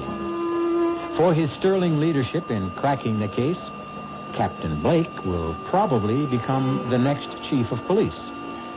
Detective Parker will probably become Detective Sergeant Parker. And Miss Alice Maitland will probably become Mrs. Lou Parker. So you see, sometimes we can give you a happy ending. I'll be back shortly.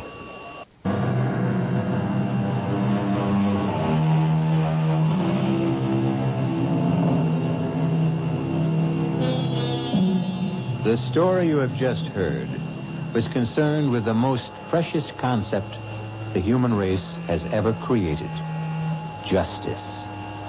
And when you think of Peter Jackson, perhaps he proves the point made by a great poet. When a man takes justice in his own hands, he will soon shape her to his own ends. Our cast included Tony Roberts, Susan Grossman, Jack Grimes, Bryna Rayburn, and Robert Dryden. The entire production was under the direction of Hyman Brown. G. Marshall inviting you to return to our Mystery Theater for another adventure in the macabre. Until next time, pleasant dreams.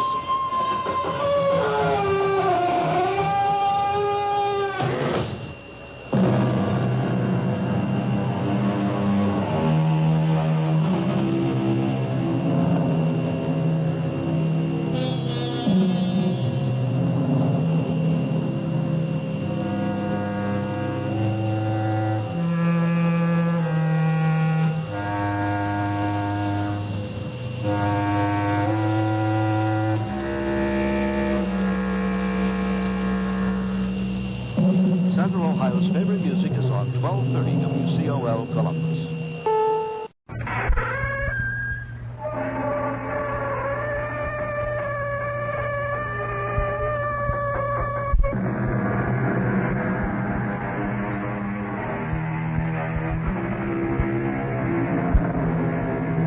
Come in.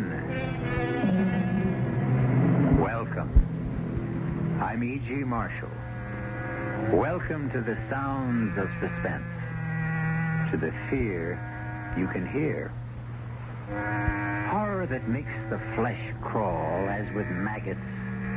Terror that turns the brain to jelly. These mark the work of Edgar Allan Poe.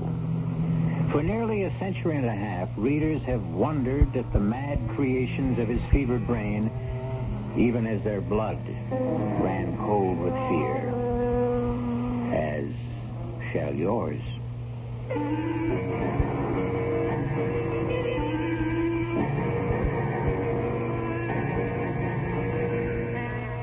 Our mystery drama, The Fall of the House of Usher, was especially adapted from the Edgar Allan Poe classic for the Mystery Theater by George Lothar and stars Kevin McCarthy.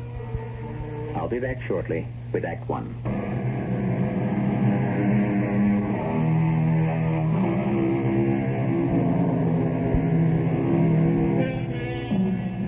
I must warn you that there lies ahead for you a tale so gruesome that when it ends, you will know beyond doubt that never in your life before have you experienced such revulsion.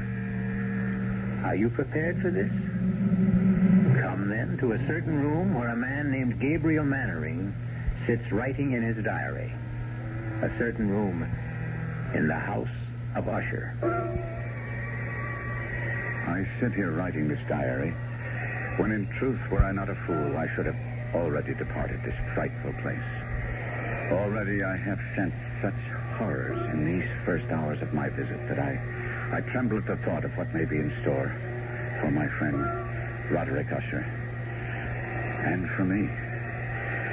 During the whole of this dull, dark autumn day, I had passed on horseback through a singularly dreary tract of country, and at length found myself, as the shades of evening drew on, within a view of this bleak and melancholy house, the House of Usher.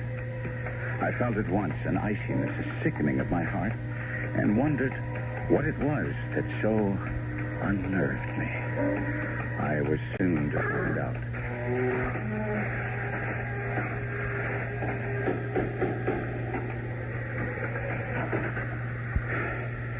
You would be Mr. Mannering, sir? Yes. My master waits you. One moment, my horse. Oh, we'll be well cared for, sir. Oh, that carriage standing there. That black carriage? Is there another visitor? Only the doctor. He is attending Miss Madeline. This way, sir. Thank you. Follow me now, sir. We turn here, the passage on our left.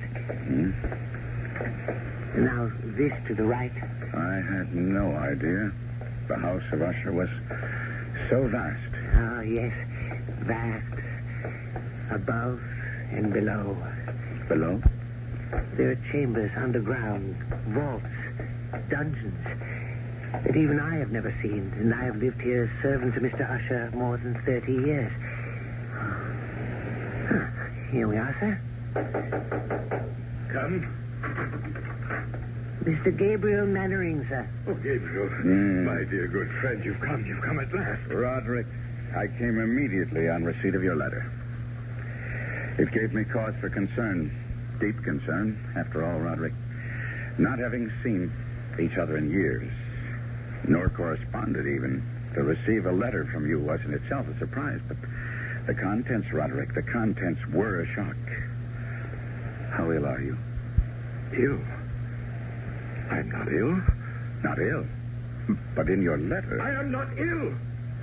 Oh, I may have mentioned something of the sort in my letter, but... More than mentioned, you spoke of acute bodily illness, of oppressive mental disorder, of a malady, dear friend, So strange you could not bear to face it alone. Now, that is why I'm here. That is why I came at once. The terrible agitation in your letter. Oh, mood. It was nothing but mood. Mood of the moment. Nothing more. Come now. Cato, the port. Good. Thank you. I'll pour. And, Cato. Sir? Dr. Wyndham is with my sister still? Yes, sir. I would speak with him before he takes his leave if he feels I can bear to... Sir? Nothing. Just say I wish to see him. Yes, sir. The vintage Port Gabriel. You'll enjoy it. Its aroma, its fragrant bouquet will delight your nostrils. Its taste will fall sweet on your tongue. Your health, good friend. And yours, Roderick. Well, now, tell me about yourself, Gabriel.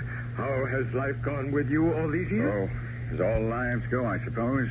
Has been the good, the bad, indifferent. Yes, well, mine has been mostly bad.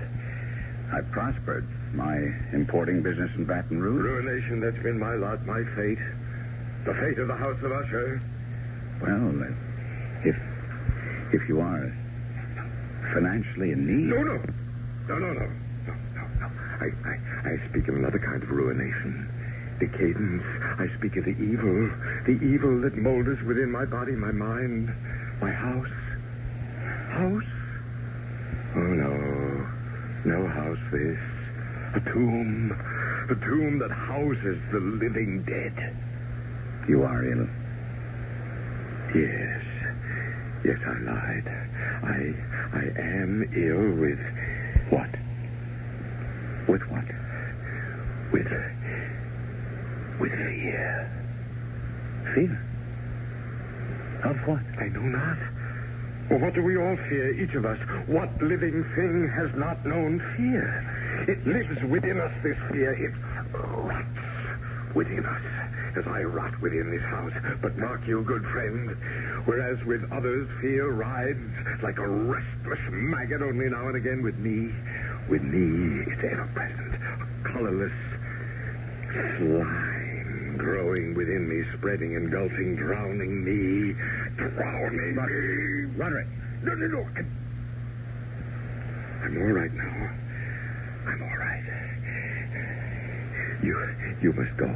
Go? Well, you shouldn't have come. I shouldn't have asked you. You must leave this house of death, this tomb. Stop that. Now stop. I tell you that... Enough. Enough now. Here. Sit down. Compose yourself. Now hear me, Roderick. I came a great distance through the foulest time of the year to be with you, and here I shall stay until you are well again. No, you don't understand. I shall never get well. Of course you will. No. She is dying, you see, and I... Your sister? Is it she who is dying? Yes, Madeline. But it's she who is dying. If it is... No, you don't understand. You don't understand. Come in. Dr. Wyndham. Come in, Doctor. Thank you, Cato. May I introduce myself, Doctor? Mr. Usher, as you see, is not himself. I'm a friend of his. Gabriel Manning of Baton Rouge. Oh, how do you do? Louis Wyndham. I entreat your pardon, both of you. Now, Roderick. Well, my nerves sometimes. Yes, I know, and I'm sure Mr. Mannering understands. You've been taking the laudanum I prescribed? I used the last only yesterday. Well, I'll see if you get more. Oh, thank you. My sister? There's no change. How long? Before death? I don't know. Your sister's malady baffles me. I don't know what is killing her, nor do I know what keeps her alive, when in truth, she's all but dead. Oh, would it be an impertinence, Doctor, for me to ask you what you mean by that? Well, no, Mr. Mannering. Quite simply, there have been times when Miss Usher, Madeline, has been devoid of all vital signs. By this, I mean I've been unable at these times to detect a pulse, blood pressure, any respiration whatsoever. Yes. And yet, moments later, she's opened her eyes and returned to the world of the living. Strange. Yeah, I've encountered nothing like it in years of practice. It's not too far from the truth to say that she is dead, and yet she lives on. Yes.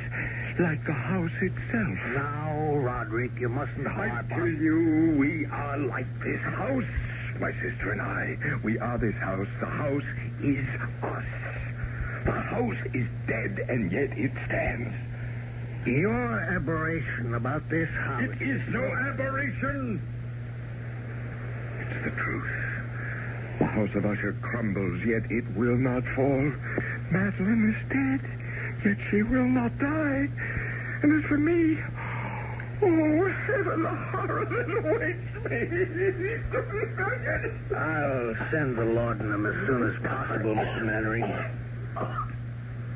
There's little else I can do. Yes, I have other patients to attend. Thank heaven it's a moonlit night. I have many miles to travel. Good night. Good night. Roderick. Yes.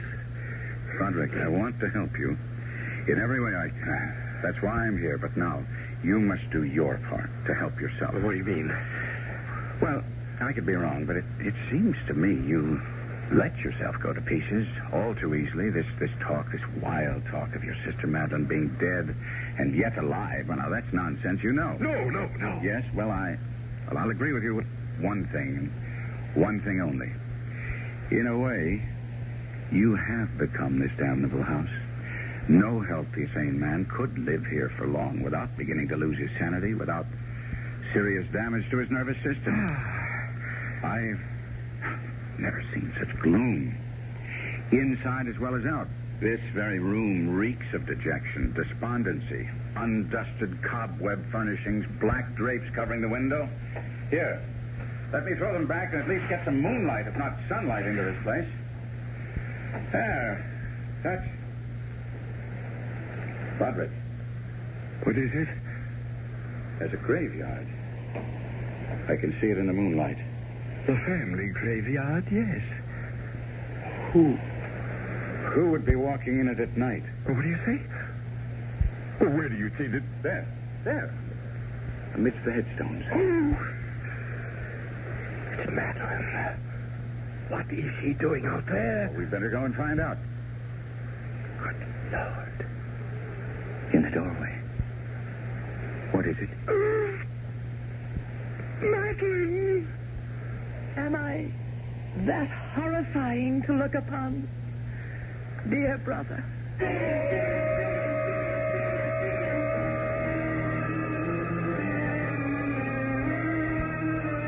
Madeline Usher walks among the headstones of the Usher graveyard, yet stands in the doorway at the same time. Does her spirit walk abroad? Is she that close to death? I'll be back shortly with Act 2.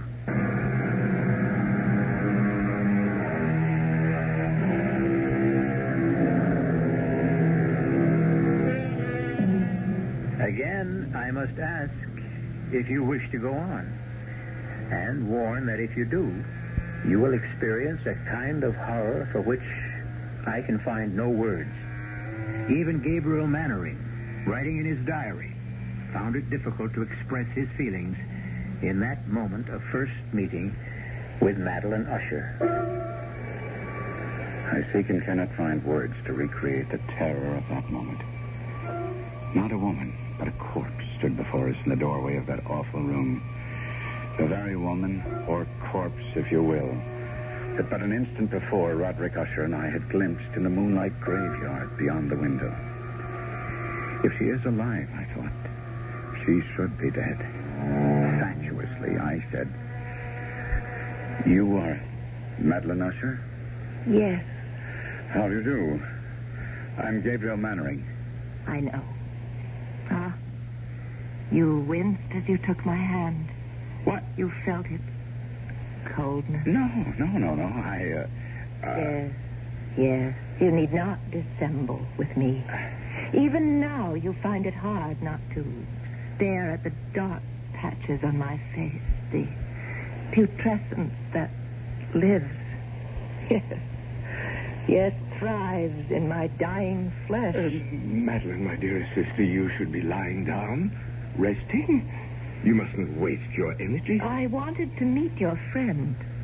Someone from the world of life outside this house. This tomb. I wanted to... needed... She's falling. Catch her. Put her on the couch, Gabriel. No. Better still, we'll carry her to her room. No pulse. No heartbeat. Is she... Well, heaven help me. It's impossible to say. Can you carry her alone? She weighs nothing. Well, follow me, then. Oh, what evil stalks the house of Usher. Help us, dear Lord. Please help us. Put her down, Gabriel. Gabriel. In what? In that?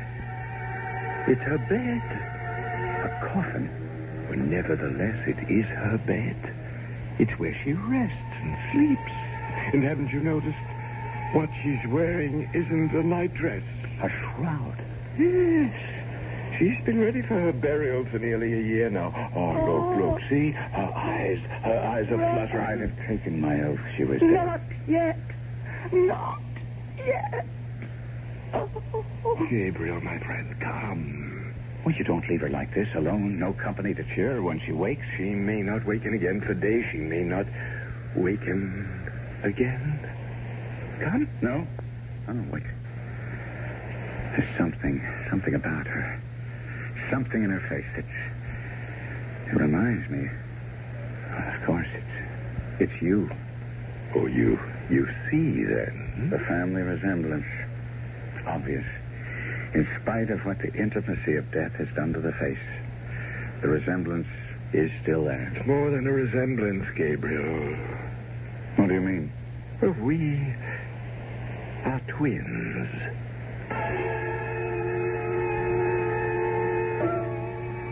As my friend spoke those words in that chamber of death, a curious change came into his face. It floats before me even now as I write, a complexion gone so suddenly cadaverous. His eyes large, liquid, and luminous beyond comparison. Thin and pallid lips gone thinner, paler. For a moment, he seemed scarce human. I had tried to calm his fevered nerves by telling him it was his sister, not he, who was dying.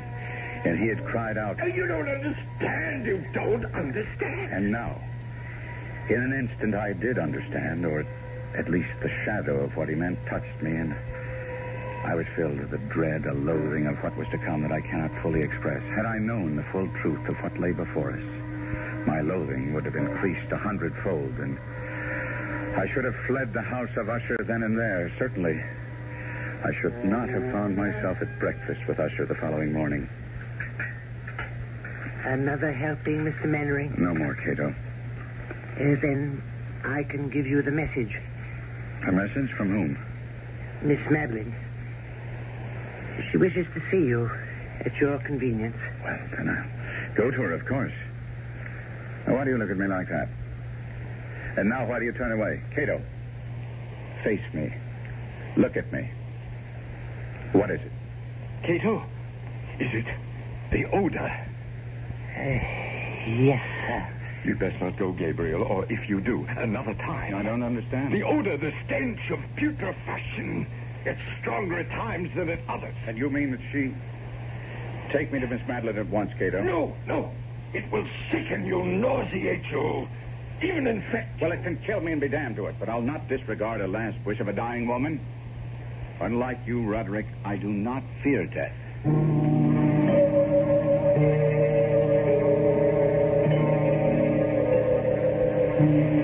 Miss Usher? Madeline? Are you too tired to speak now? No. Would you prefer... I came back another time. How good of you to come at all. It's a privilege to be of use to you. A favor. I wish a favor. Anything in my power. I want to die. I'm in such pain and I want to die, but I cannot. Cannot? I'm afraid. There's nothing to fear.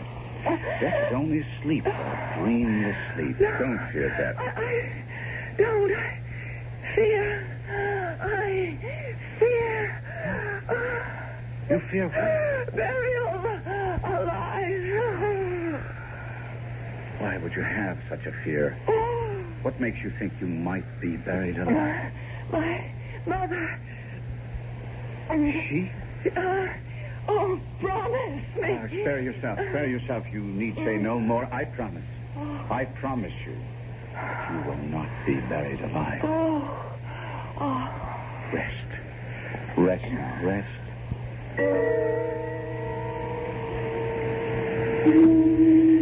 That is what you meant, Roderick, is it not? Like her, like your twin, you don't fear death so much as you fear being buried alive. Right, part of it. Yeah? Yes. Only part? Well, I fear... Oh, God, more than I can tell you. I fear what happens in death. Another aberration. As with the house, so with this. You are a man given to aberration. And what of that? You make as little sense as Wyndham. You think because you call a thing an aberration, it'll go away, that it will cure itself if you but name it. Reason. Common sense. Reason, common sense. Well, you speak to me, and Usher, of reason and common sense, Do you not know of the madness that has tainted this family through its history? From the beginnings of the House of Usher, this house, this family, until now, until Madeline and me, the last of the Ushers, from beginning to end, from rise to fall. Roderick. Rise to fall. Roderick. From rise to fall. I had not thought on it before, but that is what it will be when she and I are dead. It will be the fall of the House of Usher. Yes, Cato. The laudanum, sir, from Dr. Wyndham. Oh, thank heaven. It has come none too soon.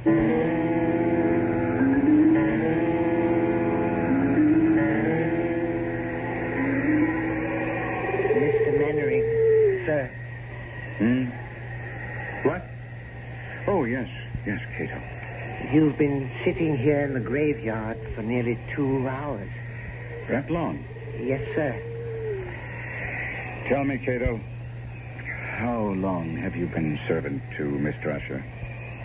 More than 30 years, sir. But I thought I'd told you that the night you arrived just a week ago. Did you? Now, then I forgot. Were you here when the mother died? The mother of Mr. Roderick and Miss Madeline? Why do you ask such a question, Mr. Mannering? I don't know, really, except I've been dwelling on what Miss Madeline told me about her mother. Buried alive. Was she indeed? Sir, don't ask such questions. Don't dwell on such thoughts. Why not? It was discovered the mother had been buried alive. Yes. Tell me about it. Sir, I entreat you. Understand. You cannot stay in the House of Usher. No one can without something. I know not what, but something evil taking possession of his mind, his spirit, his very soul. It will happen to you. It is happening to you. No. You've been drawn here to this spot. You've been sitting here in the damp and chill for hours because you, too, have taken the first step toward madness. How did they discover she'd been buried alive? Sir, I beg you, turn your thoughts away from... How? If you must hear it. A few weeks after she had been buried, The coffin placed in that vault you see under the trees. It was discovered that she had been buried wearing a valuable ring. A ring? It contained a stone worth a fortune. It had been... Tell me about She had always worn it, and when the undertaker encoffined her, he neglected to remove it. He had no idea of its worth, or surely he'd have inquired whether the family wished her to wear it to the grave. And as you will understand, such was Miss Madeline's and Mr. Roderick's grief. They didn't think of the ring until weeks later. And decided to retrieve it. Yes. We went to the vault, the three of us, slid back the slab that covers it, and... sir, let us go in. Finish what you're telling me. There lay the coffin. The lid was in two parts. A lower part that covered her body from the waist down, an upper part from the waist up. This I pried up, and there... Go on. She lay face down. Her hands had torn chunks of hair out by the roots. Such was the agony of terror. Hands, do I say? Claws. They had become rigid in the death throes. Yes. We turned her over. Her face, oh, my God, we will. Her face, I cannot describe. I cannot. Enough, honey. Oh, chill is getting to me. No! Henry! Quickly, come. Heaven help us, what is that? They're coming toward us from the house. Roderick! Help me! What? Help me! What is it, man? A corpse! What? Madeline, dead. She's dead at last, dead, but... What? What is it? She tried to take me to the grave with her. She tried to drag me into her coffin. No. Roderick, pull yourself together and tell us. I went to her chamber to see how she was. I called her name again and again and again, and no answer. I felt for a pulse, none. I lay my head against her breast, no heartbeat, and then... Oh, God! Her arms were entwined around my neck, her cold arms around my neck, and I tried. I tried to break free, but I couldn't. I grabbed her wrists and I tore her arms from her. Sir? I've got him. Help me carry him inside.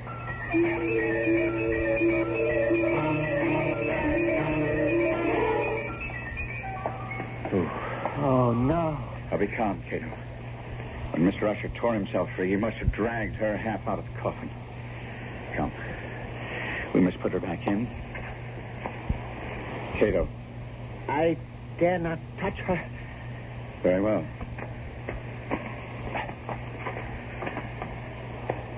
There. Is she at last dead? She seems so. Ride for the doctor. Tell him to come at once. Yes, sir. Sir, you mean to stay here? Yes. But I will be gone at least 2 hours. You change your mind. I grabbed her wrist. Find your way back to the library in that maze of corridors. Now, don't worry about it. I shall stay here. I made her she'd not be buried alive, and I mean to keep that promise, Cato. Beginning now.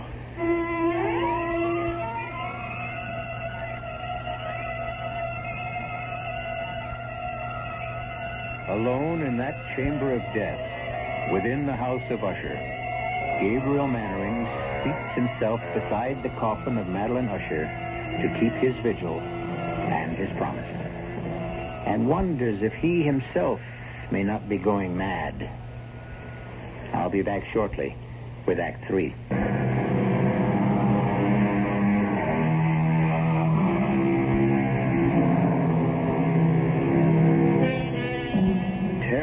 so awful as to shatter the human mind haunts the house of Usher. Hangs like a shroud in the air. Drips on the spirit like the very slime upon the decaying walls. As Gabriel Mannering sits beside the coffin of Madeline Usher, he feels this terror seeping into him. Seeping into me like a rising tide of pollution. Cato said he would be gone 2 hours in fetching Dr. Wyndham, but to me, it seemed like 20 before I heard his returning footsteps. You don't look well. I'm all right. Sir, you deceive yourself. Well, never mind now. I'm seeing Miss Usher. That bag, Cato? Thank you. Heart first. Mm-hmm. Is she? No, there's no heartbeat. None whatever. No pulse. No vital signs at all. She is gone, then? Hey, Mr. Mannering, I've attended her in this strange illness for nearly a year. I've seen her in this state 4 times before. What's to be done? What indeed? Well, I would wait a few days at least, and then I should bury her. No. No? She feared to be buried alive. Yes, I know. Her mother. You attended her? No, another man. From what I've been able to learn, I judge her illness was similar, just as unaccountable as baffling. Well, Mr. Mannering, she did indeed fear the same fate her mother suffered, but I think that after, say, 3 or 4 days... I say no. At least a week. No, 2, even 3. You don't know what you're saying. You can't keep a body for 2 or 3 weeks. Especially hers. Why especially hers? Well, look at her, man. Here. See? Under the skin of the cheeks. Those gray patches. She's partially decomposed already. I gave her my word, Doctor. I said we would make sure. There is an evil in this house. A sinister, malevolent thing that fastened itself on the Ushers years ago. And is beginning to fasten itself on you. Now, Doctor, now hear me out. I have not seen you in some days. The moment I came into this room, I saw it. I tell you, I saw it. The change in you. The sickening in you. I do not use this word lightly, Mr. Mannering. The insanity in you. You are right. I gave Madeline Usher my word she would not be buried alive, and she will not be. Now, I see that I cannot dissuade you. Very well. Do as you wish. And may God help you.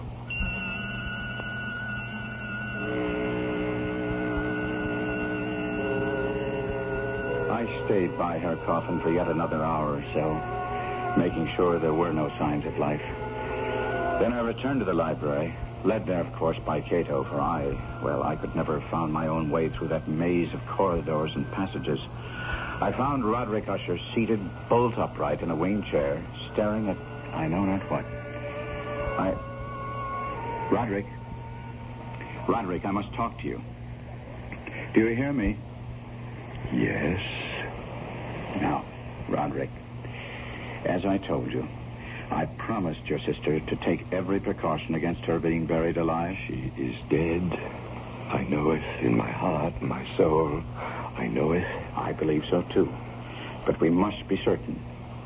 Now, that presents a problem. Roderick, are you listening? Problem? Yes.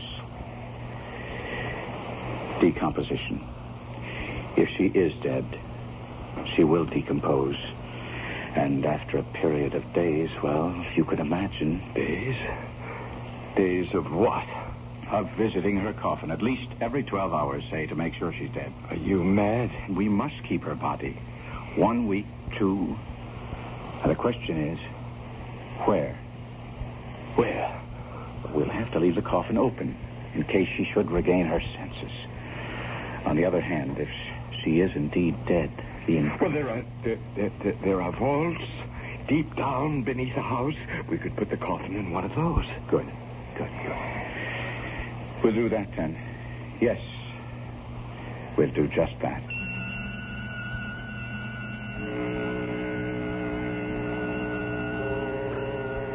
Together, Usher and I arranged for the temporary entombment of Madeline, his twin. The vault, so long unopened that our torches were half smothered in its oppressive atmosphere, was small, damp, and entirely without means of admission of light, lying at great depth beneath the house.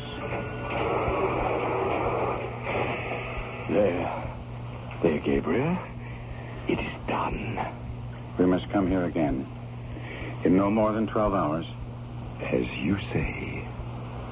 As you say. Before he wished only to bury Madeline, why had become so compliant, agreed so readily with what I said. Only I'd asked myself that question. But I did not, and in consequence, faced an unexpected problem. Why do you not believe me? It isn't that I don't believe you, Roderick. I wish to see for myself. There is no need for you to do it. I have done it. You have? I have visited the coffin at least once every 12 hours, sometimes twice. She does not live. Take my word for it. It is my word concerns me. I gave my word to her, not yours. She is dead. I assure you, she's dead. It was about that time the sounds began. Strange knockings, creaking. Perhaps it had begun before, but I had not at first. I would hear some curious sound from below and say to Roderick, "What was that?" What was what? Listen. What is that? Rats, perhaps? Rats? Well, the house is infested with them. I've never heard rats make sound like that. I answered. Time went on. And it seemed to me the sounds grew louder, and I would say to Roderick, "Listen." And he would answer. A door banging in the wind somewhere. And I would say, "There is no wind." He would answer, "Well, then it's something else. Don't bother me."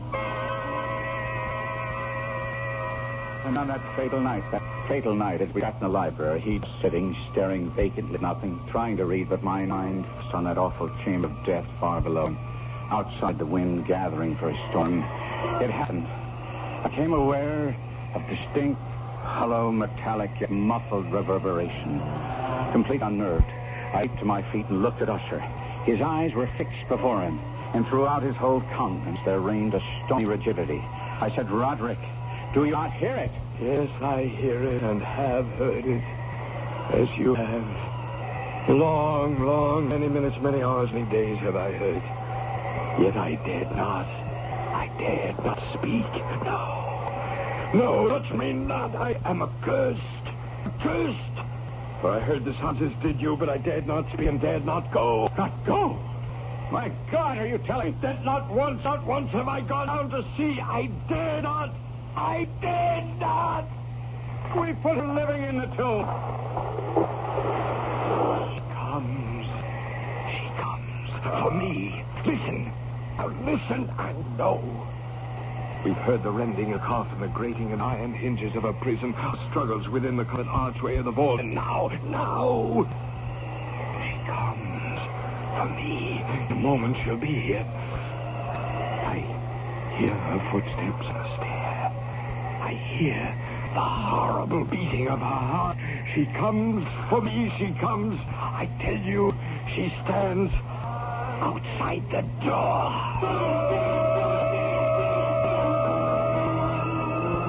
And as if in the superhuman energy of his utterance there had been found the potency of a spell, the huge antique panels to which he pointed drew slowly back. And outside those doors did stand the towering and enshrouded figure of Madeline. There was blood on her white robe, evidence of some bitter struggle on every portion of her putrefied frame. For an instant she remained trembling and reeling to and fro upon the threshold. And then with a moaning cry, fell heavily in on her brother, and in her violent, now final death agony, bore him to the floor. A corpse. A victim to the terrors of all he had anticipated.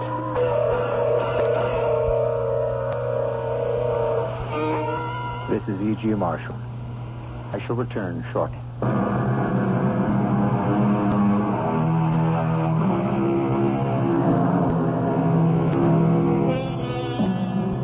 The manuscript of The Fall of the House of Usher ends thus. I fled from the house, leaving all behind me. As I ran, I heard a sound so horrendous it made me stop and turn. My brain reeled as, looking back, I saw the mighty walls of the house burst asunder. And in a few moments, the moon, breaking through scudding clouds, a blood-red moon, revealed the end. The fall of the House of Usher. Our cast included Kevin McCarthy, Arnold Moss, Marion Sotis, and Robert Biden.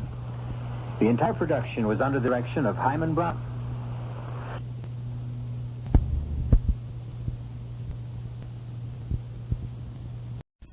And now, Mystery Theater, brought to you in part by True Value Hardware, your store of first choice.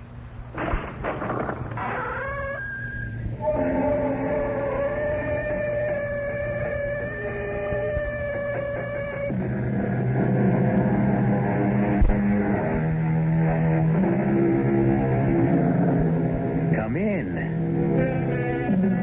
Welcome. I'm E.G. Marshall.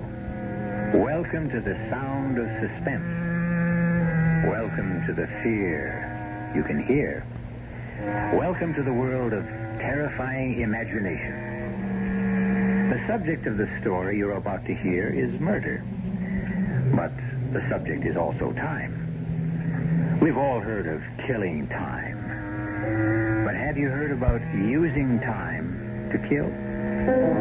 You will in the next few minutes when Mr. Owen Layton himself tells you his most ingenious scheme for getting rich quick by means of sudden death. Owen, for heaven's sake, what are you doing here? You're supposed to be in Paris. Nice choice, Harriet. And I seem to have done exactly that. By the way, I met your charming dance in there.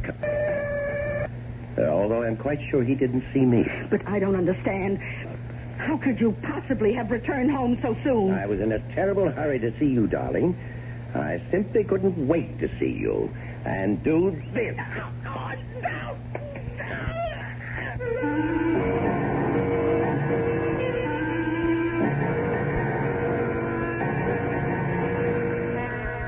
Our mystery drama, Sea of Troubles, was written especially for the Mystery Theater by Henry Slessor and stars Stotts Cotsworth.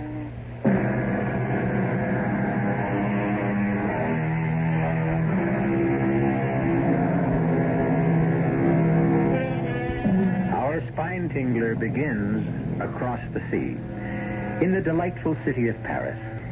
They say that you can sit at a sidewalk cafe in one of these streets and sooner or later meet everyone you've ever known.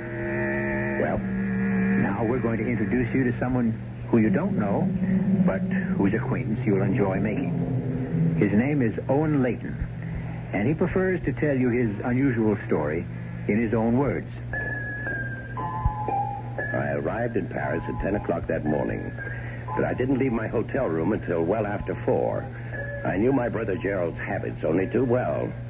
He'd probably be sleeping until noon, so I knew where he would be at 4 p.m., of course, at Patrick's Cafe on the Rue de Montparnasse. Everyone loved Gerald at Patrick's because he was famous for always paying his bills. With my money, of course. Bonjour, monsieur. Bonjour. I chose a table well to the side, but my appearance still attracted considerable attention. And why not? With my rumpled English tweeds, a long gray beard in the style of Ulysses S. Grant, a pair of crutches to keep my monstrously bandaged foot off the Parisian asphalt. Well, I must have been quite a sight. Garçon, a pound d'or, s'il vous plaît. Très bien, monsieur. Well, what do you know, Owen, for the love of Pete? Hello, Gerald. I'm glad you were able to recognize me under all this hair and bandages. Well, how are you? What's the matter with your foot? Oh, never mind about that. Give me a look at you. I haven't seen my kid brother in over a year. You know something? You look more French than ever. Yeah, come on now. Let's hear about that foot, Owen. And the beard. When did you grow all that shrubbery, huh? Well, I got the idea from you. The last time I was in Paris. This thing? Yeah. This is nothing compared to you. Now, listen, the last time I saw a beard like that, it was on a $50 bill. Yes. I guess it got a little out of hand. I'm thinking of trimming it, as a matter of fact. More like your style. Well, I'll introduce you to my barber. Hey, do me a favor, Gerald. Finish this Pernod for me. I shouldn't be drinking with my foot. Well, what's your foot got to do with it? It's the gout. You remember, I wrote you about it a few months ago. I had an attack just before I sailed for Europe. Well, how's your painting coming along? You sold anything yet? The only thing I sold is my watch. As if you didn't know. Yes, I know. You came to Paris to starve in a garret. But you look pretty well fed to me. Speaking of that, how was Harriet, huh? Well, speaking of which, the money I sent you or being well fed? You know what I mean, Owen. How is she? Still the same? No. She's more of the same. She's richer than ever. She's fatter than ever. She's also meaner than ever. Well, she couldn't be too mean. Now she let you grow that beard. I still don't see why you wanted to grow it. You always made such fun of mine. Well, I had my reasons, Gerald. It was part of my plan. Plan? What plan? Why, to kill my mean, fat wife. Of course. So, this is your garret, is it? Pretty luxurious for a starving artist, isn't it?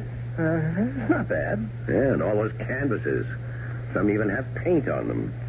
Well, don't tell me you're really working. Owen, I know you're no saint, but I don't think you're wicked enough to do what you said. Strangle Harriet? No, Gerald, I'm wicked enough. Just not foolish enough. My wife's money will be precious little good to me in prison. Now, don't tell me you've got some kind of a foolproof scheme, Owen, because there is no such thing. Sit down. And no matter how clever you are, there's always someone cleverer. In the detective novels, perhaps? Now, sit down before I kick you with my gouty foot. I've got 5 pounds of bandage there. It makes quite a weapon. I don't understand what you meant about gout. It's the very cornerstone of my plan. I have established a medical history of the disease if questions arise later. Questions? Yes, about the bandages. Owen, I have never seen you like this. You're really talking wildly. Now, those crutches, the beard, all this crazy talk about killing people? What's not crazy at all. It's a beautiful, rational scheme. And one that you will be eager to see succeed. Owen, what's happened between you and Harriet, huh? Well, nothing sudden. It's been a gradual change. Perhaps the inevitable result of advancing years. You know, I was considerably younger than Harriet when we married. Now it seems I'm not young enough. Now, wait a minute. Are you cutting me off? Are you going to stop sending me money? Nothing of the kind. As long as my income can support it, you can continue to develop your artistic talent. The question is, how long will my income continue? It's been 10 years since I married Harriet. The difference between our ages is suddenly not so great. Harriet is discovering that there are younger men in the world. In fact, there's one particular one she's fond of. You're joking. Yeah, he's a dancing instructor, as a matter of fact. She met him when I had my first attack of gout. I couldn't move for a month while Harriet indulged herself in non-domestic pleasures like dancing. But to talk about killing her... Killing her carefully, Gerald, with due regard to the risks involved. Actually, I thought of the answer when I was flat on my back.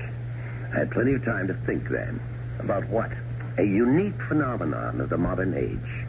The magnificent paradox of transoceanic travel. Travel? Yes. A ship makes its journey in some 5 days. A jet plane takes only a few hours. But you hate planes. You've never been in a plane in your life. Yes, that's right. They terrify me. Well, what does all this have to do with killing Harriet? Everything.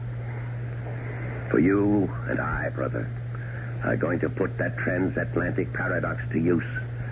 We're going to prove that the difference between a ship and a plane is a lovely way to commit murder.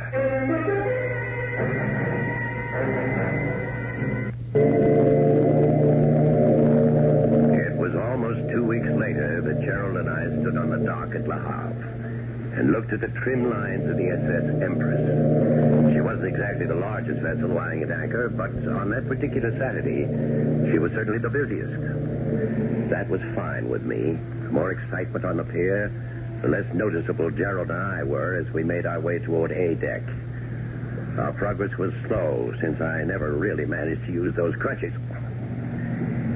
Finally, we made our way to stateroom G, and as the door finally shut behind us, I collapsed on the bunk. I looked at my younger brother's face and felt considerably better. Poor Gerald. His complexion was so pale white against his reddish beard, now fuller by 2 barbarous weeks. Relax, Gerald. I had your confidence, Owen. So let's take care of the passports first, and then we can call the steward. All right. Here they are. Ah, good. Now, we have to do... With infinite patience, I set about the delicate task of removing the small photographs from both passports.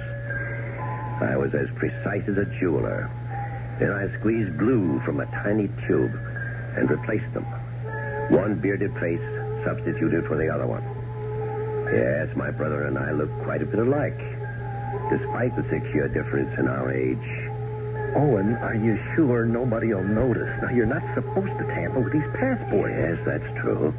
And I understand it's also a crime to kill someone. Nevertheless, that's exactly what I plan to do. Now, let's ring for the steward. All right. The man who answered our ring was a perfect delight. An aging cockney with a thin crest of white hair, the mouth of a pixie, and the squinty eyes of a myopic. The latter, of course, was going to be a blessing. Everything all right, Mr. Layton? Yes, everything's just fine. Your name, Mr. Pawkins? Yes, sir, that's me. Sir Pawkins, at your service. Well, Mr. Pawkins, I'm afraid I'm going to be something of a burden to you on this voyage. As you see, I'm an invalid. Oh, yes, sir, your poor foot, sir. Exactly, my poor foot. As a result, I'm going to be forced to take all my meals in here. So you'll have to arrange matters with the dining steward. I trust that can be arranged. Oh, yes, sir. Don't you worry none about that, sir. Ah, good. Nor will I be spending any time on deck. The least bit of roll is extremely painful for me. So I'll remain in my stateroom until we reach port. What a pity, sir. Oh, it's all right. It's all right. I've got a great deal of business to take care of between here and New York. I'll have enough paperwork to keep me busy. So if you'll just bring me my meals and keep me from being disturbed, you'll be doing your job handsomely. All right? Understood? Oh, yes. Understood, Mr. Layton. See you later then, Mr. Pawkins. Oh, yes, sir. We were lucky. He seems like a cooperative old geezer. Yes, but be careful. Always keep your door locked, so he can never enter without knocking. And every time he brings you that tray, make sure that you're either dozing or buried in papers. Understand? Understood. Yeah. Well, when I think about what you're going to do in New York while I'm on board the ship, What I'm going to do in New York is going to be a pleasure. But you're so cold-blooded about it, Owen. You are going to kill a human being. No, I never said that. I said I was going to kill Harriet.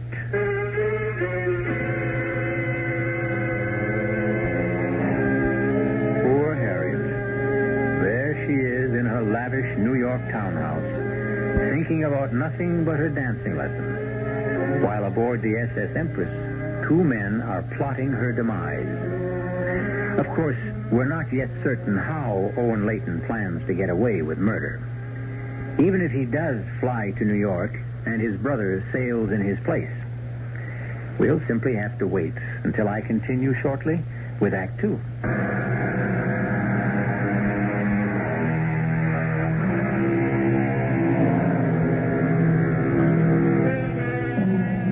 Now let's return to Stateroom G on A deck of the SS Empress. It's almost sailing time. The first all visitors ashore warning has been sounded on all levels of the great ship. But in Stateroom G, of course, the warning has a special significance, because now the visitor has become the passenger. and the passenger has become the visitor. But let Mr. Owen Layton speak for himself. Listen to me, Gerald. Now listen very carefully. For Pete's sake, Owen, we've been over this 100 times. Now I'm saying it for the last time. You must do exactly what I've said. Exactly. The smallest variation can cause total disaster. I promise you. I won't move from the stateroom. I'll be a good little rabbit in my cage. Yes, that's exactly what worries me. Your rabbit-like tendencies. Don't expect me to enjoy it. When I think of all those cute little bunnies strolling around on the deck. No, just forget they're there, understand? Let me get this bandage off my foot. Oh, 5 days.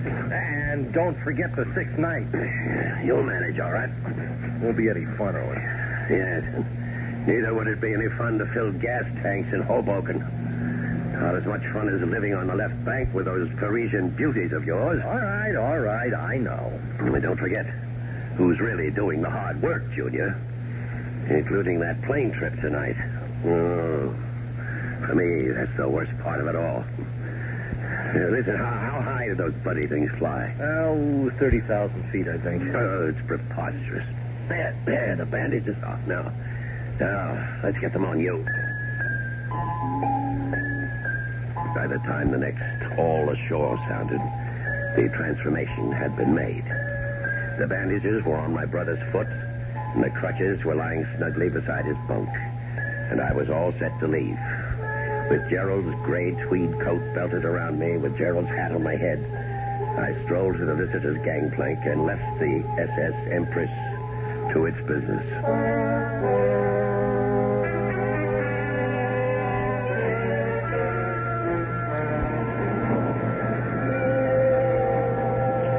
In a way, it was fortunate that I dreaded air travel so much. The thought of being carried aloft some 30,000 feet inside the monstrous machine parked at the Gate 7 on Orly Field was completely engrossing. For this reason, I overcame any nervousness I might have had upon confronting the immigration authority. The official merely glanced at the photograph in my passport book, snapped it shut briskly, and handed it back. Mr. Gerald Robin Layton was on his way back home. I don't recall much about the flight. I remember about 10 minutes of sheer terror when we took off on what seemed like a ridiculously short runway. I know there were several more hours of alternating fright, numbness, and drowsiness, helped by liberal amounts of alcohol. And then there was that agonizing half hour following the captain's announcement of our approach into Kennedy International Airport. And wonder of wonders, I was safe. The only one in danger was my wife. It was midnight in New York when I climbed into a taxi and gave the driver our destination, Grand Central Station. In the terminal, I deposited my single piece of luggage in a public locker and took still another taxi to the street where Harriet and I had spent the last 4 years of our marriage. The brownstone was an imposing building from the exterior, but Harriet's money had made it possible to scoop out the interior and transform it into a duplex of cunningly modern design. I had spent several happy hours in this house, about 7 or 8, I think. It was 1:20 in the morning by the time I arrived, and the traffic had gone from the quiet streets of Sutton Place. The street was empty. The shades of the buildings opposite had all been drawn against the night.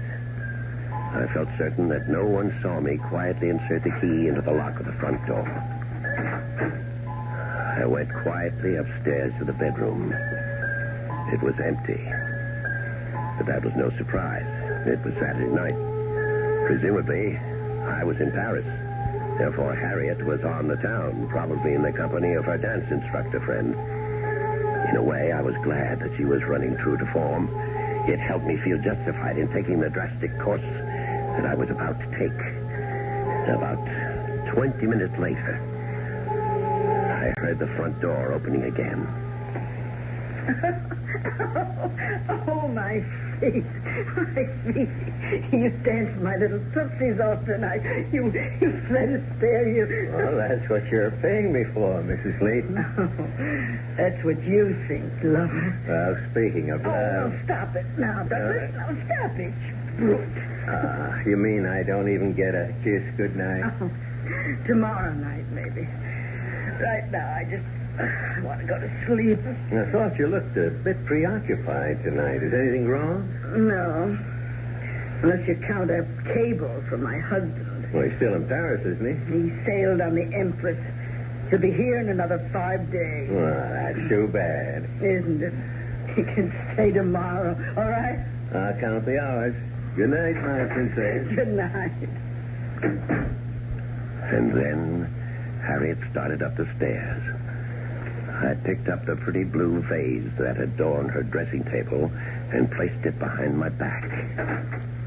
Hello, Harriet. Oh, and for heaven's sake, what are you doing here? You're supposed to be in Paris. Well, I thought I'd surprise you, darling. I seem to have done exactly that. But your cable, you said you were taking the Empress. She won't arrive for days. Well, actually, I changed my mind about taking the ship. I flew instead. You were never inside a plane in your life. No, there's always a first time, isn't there? For everything. But why? When you're so terrified of flying. Because I was in a hurry, darling. I simply couldn't wait to see you and do this.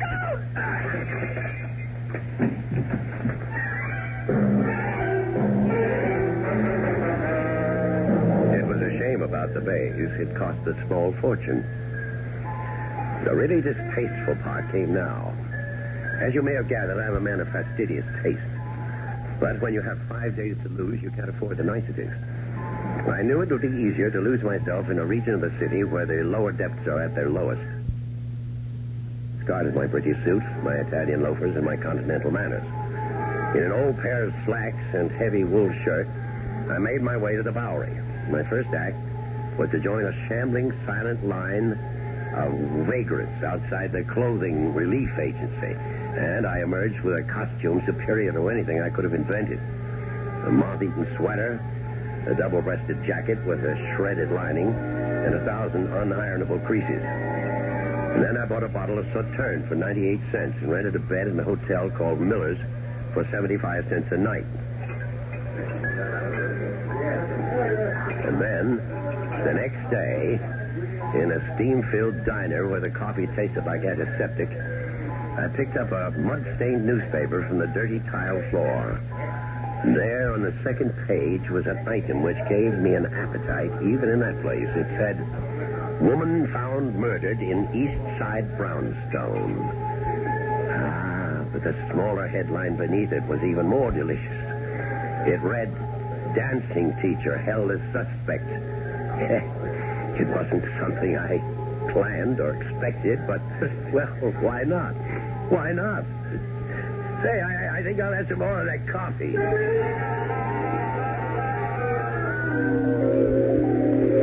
And then the 5 days were over.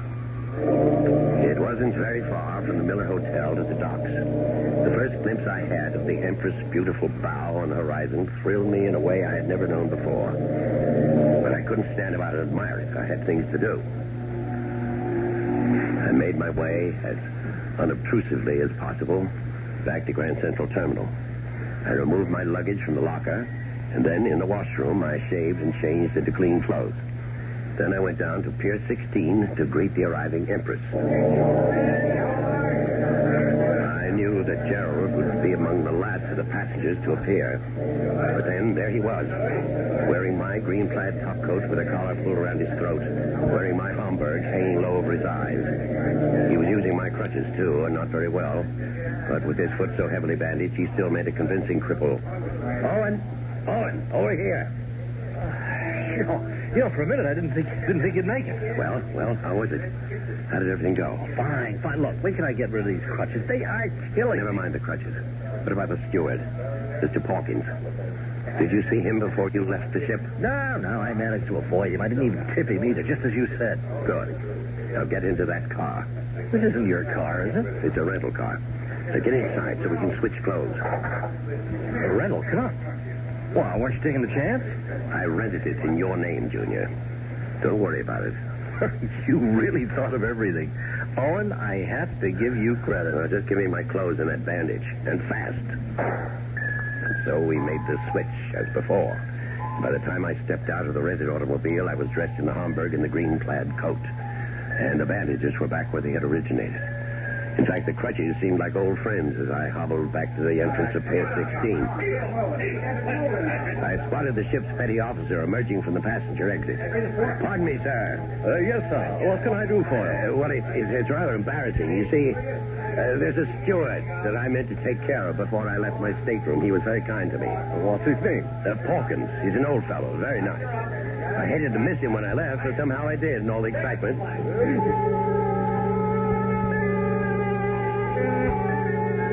Yes. Old Mr. Pawkins was more than pleased when I handed him the two $50 bills. There were actually tears in his eyes. Oh, this is most generous of you, sir. Most generous. Well, you took very good care of me, Pawkins. I know I was a nuisance. Oh, no, sir, you were never. Why, I hardly even saw you, sir. Well, still, you brought me all my meals and so forth, didn't you? Hmm? Well, I was glad to do it, sir. Glad to be of service. And I hope you'll be back on the Empress with us soon again. I intend to be, Pawkins. Yes, you can be sure of that. As soon as I knew that Mr. Pawkins was remembered properly, and that he remembered me properly, I knew that everything was going to be just fine. I told my younger brother to drive his new car to the village, find himself a small apartment, and lay low. And I took a taxi to my home. I knew there would be company waiting for me. Mr. Layton? Yes, I'm Owen Layton. Who are you? Name is Lieutenant Farley, Mr. Layton, New York Police Department. Police? What's the matter? My house been robbed or something? I'm sorry we couldn't meet you at the ship. We knew you were coming back today, but we thought it would be easier to meet you here and break the news to you. What news? What are you talking about? Bad news, I'm afraid. Maybe we better go inside. Yes, come in. Of course, I knew exactly what the bad news was going to be. Now all I had to do was to keep from laughing out loud.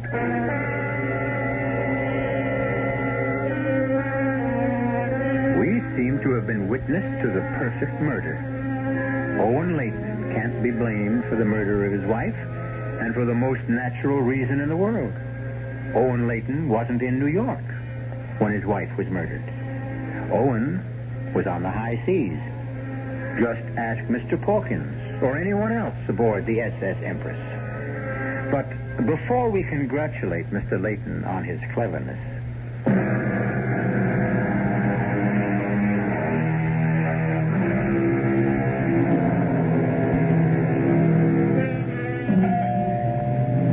Owen Layton is a happy man today, despite the fact that he is all alone in the reconverted brownstone on Sutton Place. The smile never seems to leave his face. Even as he hobbles towards the front door to answer the insistent chimes, his bandaged foot and crutches don't seem to bother him in the least. In fact, one has the impression that despite the tragic loss of his wife, Mr. Layton... Evening, Mr. Layton. Oh, Hey. Oh, it's all right, I hope. yes, of course. You were a bit too broken up about that terrible thing that happened to your wife. Well, I'm sure you don't blame me, Lieutenant. It was a great shock. Here, let me take your raincoat. Raining outside, is it? Yeah. Well, look. Frankly, it was my decision not to send a radiogram to the ship. About your wife's death, I mean. It didn't seem right to break the news to you that way. Well, that was very considerate of you, Lieutenant. We knew you were aboard the Empress because of your cable. Yes. But you were right not to tell me when I was aboard. It would have been very helpless feeling, knowing that there was nothing I could do about it. Yeah, that's what I thought, too. At any rate, I suppose you've had some time to, think about what may have happened. No, Lieutenant. The truth is, I still don't understand. That man who killed her, what was his name again? Douglas Denton. Oh, yes. It's not his real name. He called himself that at the dancing school, but he was born Bernard Eubank. I take it you didn't know Mr. Denton. No, I never met the man before in my life. And why would he want to kill my poor Harriet? Well, actually, he's still denying that he did. Well, how can he? From what I read in the newspaper, well, you seem to have caught him red-handed. Well, no, not quite that good. We knew that he'd been, he and your wife had been seeing each other during your visit abroad, and that they'd seen each other that Saturday night she was killed. In fact, he was seen in the vicinity of your house by several witnesses, not more than 10 minutes from the time when we estimated she was bludgeoned to death. I'm sorry, that's a little too graphic, I know. It's all right, Lieutenant. I want to know the details. I really do. Well, the one detail we don't know is why he would have done such a thing. I mean, frankly, we have Mr. Denton pegged as a rather small-time, gigolo. I'm sorry to tell you that, too. Well, it's all right. I'm sure Harriet wasn't to blame. I'm sure that man just did whatever gigolos did and made a fool of her. Well, did your wife do that sort of thing often? I don't know. I suppose she's made a few mistakes. Which of us hasn't? Well, now, if you could be more specific... No, Lieutenant. I'm sorry. I want Harriet's killer punished, Lieutenant Farley, but not at the expense of scandalizing my wife. Well, I'm afraid that scandal won't be easy to avoid. We know she was having an affair with Mr. Denton. He's admitted that himself. But that don't give him any reason to break a vase over her head. Yes. Unless she had decided to end the affair, of course. Well, it's one possible theory, of course. Didn't you say you found my cable to her about coming home on the Empress? Yeah, that's right. Well, Harriet didn't know I expected to return from Europe so soon. And perhaps when she informed her friend, Mr. Denton, he got angry. Yeah, that's possible, too. He might have just acted impulsively. Yes, Lieutenant. I'm sure it happened just that way. They quarreled. In your bedroom? Very well, in our bedroom, yes. They quarreled. And he picked up the vase and he struck her. But somehow, I can't believe it was cold-blooded or premeditated. No matter what the man is, Lieutenant, I hope the law isn't too harsh with him.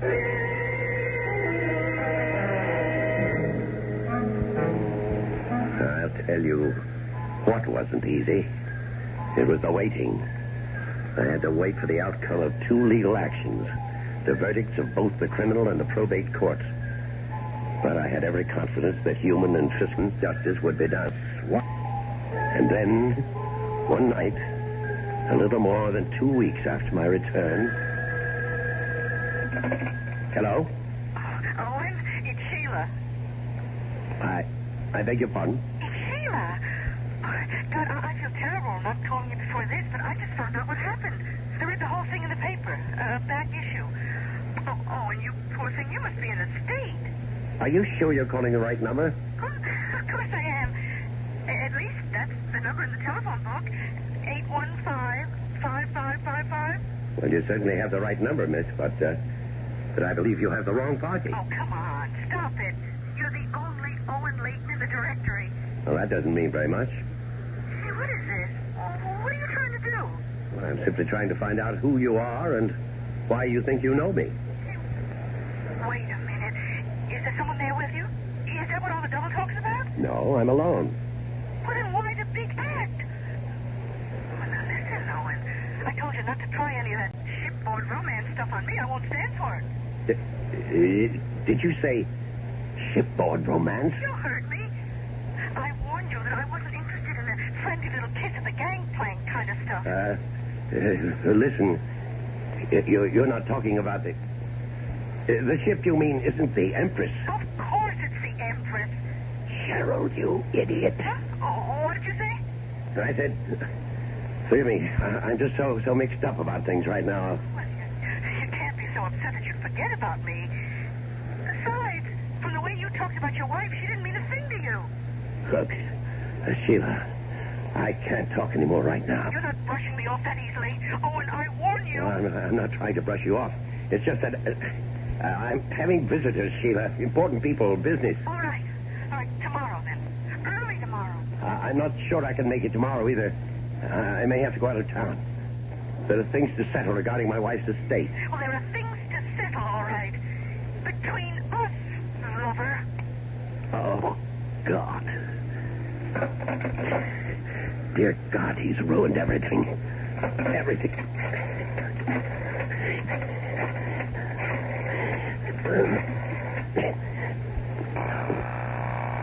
Pick it up. Pick up the phone, you miserable... Hello? Gerald, it's your brother. Oh, hi, Owen. How are you? Never better. Never better. What's the matter? You don't sound well. Well, why shouldn't I be well? I just had a lovely chat with a no doubt charming young lady. What? Her name is Sheila. Isn't that a lovely name, Sheila? Uh-oh. Is that name familiar to you? Owen, before you say anything else, will you listen to me? Yes, that's why I'm calling, to listen to you. To see if there's anything you can say, anything at all, that will mitigate my intention of coming right over there and strangling you. Now, you've got to understand how it was, Owen. I was a prisoner in that stateroom, a virtual prisoner. Yes. And that was the idea. I told you never to leave that room. Never to so much as poke your ugly head out of the door. Well, it was easy enough for the first day, Gerald, but after almost 24 hours of that, How many other women did you take up with? Owen, she was the only one, absolutely the only one I had anything to do with. And if I know you, you had plenty to do with her. Well, I couldn't live like a hermit, for Pete's sakes. I can't believe what I'm hearing. I can't. You knew how important it was to convince everyone that you were me. But I did that, Owen. I told her I was you. Aye, that was clever. No, she thinks I am you, Owen. Now, look, the fact that she telephoned you tonight, doesn't that prove it? Oh, yes, that proves it completely. Owen, I was really going crazy in that tiny room, so I took just one little stroll on deck one night. Yes, and met Sheila. I swear that I never knew she'd try to get in touch with me. Your girlfriend, Sheila, is in New York right now. She's demanding to see me. You. Me. What I mean is she's read about Harriet's death. She knows that you... she knows that I... Well, she knows that Owen Layton is free and unencumbered and will soon be very, very rich. Gee, I'm glad to hear that, Owen. Shut up. Your friend Sheila isn't going to give up that easily. She's going to track me down. She's going to try to renew our little shipboard romance. And do you know what will happen when she does? What? Think about it, Gerald. She's going to take one look at me, and I'll be cooked, roasted, fried. She'll know I wasn't aboard the Empress. She'll know that she spent all that glorious week with another man. And how long do you suppose it'll take for her to put two and two together? Owen, couldn't you put her off? Couldn't you keep her from seeing you? How? Well, if you could leave town, if you could get away. Yes, it's the only thing that's occurred to me, too. If I left at once... You could always go back to Paris. You always said it's your favorite city. And guess what? I saw in the papers that the Empress is sailing again tomorrow for Le Havre.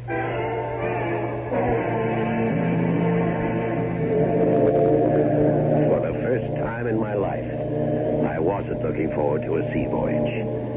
And I knew that my idiotic younger brother had left me no other choice. The minute I was off the phone with him, I was on again, this time to my very obliging travel agent, who told me that passage aboard the Empress was indeed possible.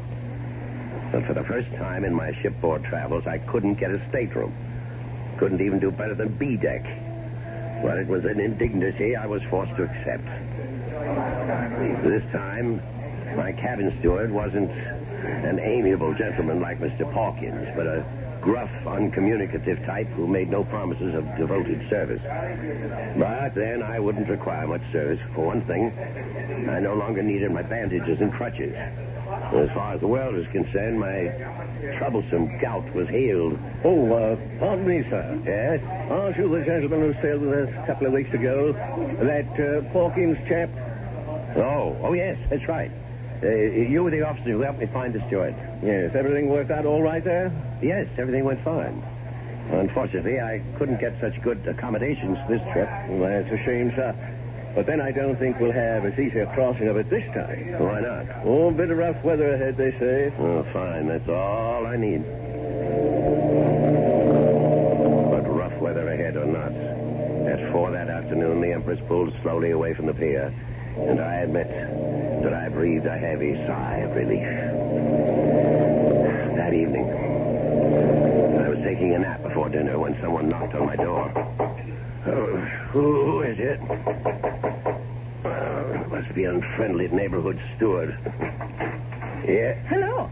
Oh, I'm sorry. Oh, was there something you wanted, miss? Well, I've made a mistake. I thought this was Mr. Layton's cabin. What it is. I'm Mr. Layton. Oh, but you're not Mr. Owen Layton. That's the party I was looking for. But I am Owen Layton. Well, that's an interesting coincidence. I mean, two people would have the same names and even look a little bit alike. Although, well, the Owen Layton, I mean, is quite a bit younger. I don't know what in the world you're talking about. I saw your name on the passenger list, but the man I mean, well, he's about your height, and he has a beard like yours, but he's not you. Well, and who are you? My name's Sheila. Sheila Ross. Sheila. I met Owen Layton 2 weeks ago, right on this ship. And now suddenly there's another Owen Layton going the other way. Oh, there's something very fishy going on here. You're mistaken. I swear you're mistaken. Listen, Mr. Whatever your name is, I don't know what this is all about. I don't know why there are two Owen Laytons going back and forth on this ship. Well, what's so strange about that? I mean, why are you going back and forth? Me? Because I have to. Because it's my job. I'm a social director. You mean you work on the Empress? That's right. And right now, I'm going to work on finding out what this is all about. I stood rooted to the cabin floor, listening to the melancholy sound of the ship's whistle, warning the seas ahead that we were on our way, heading straight for troubled waters.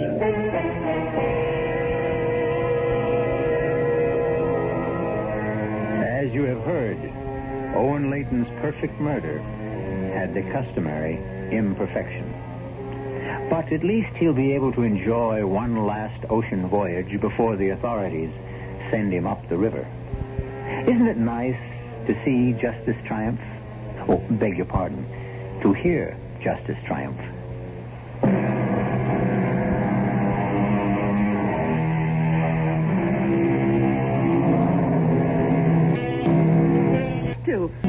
We hope you enjoyed tonight's voyage. We hope you'll be aboard next time the CBS Radio Mystery Theater takes you on a trip to all points mysterious. As you know, we have every means of transport available to us, from ships to trains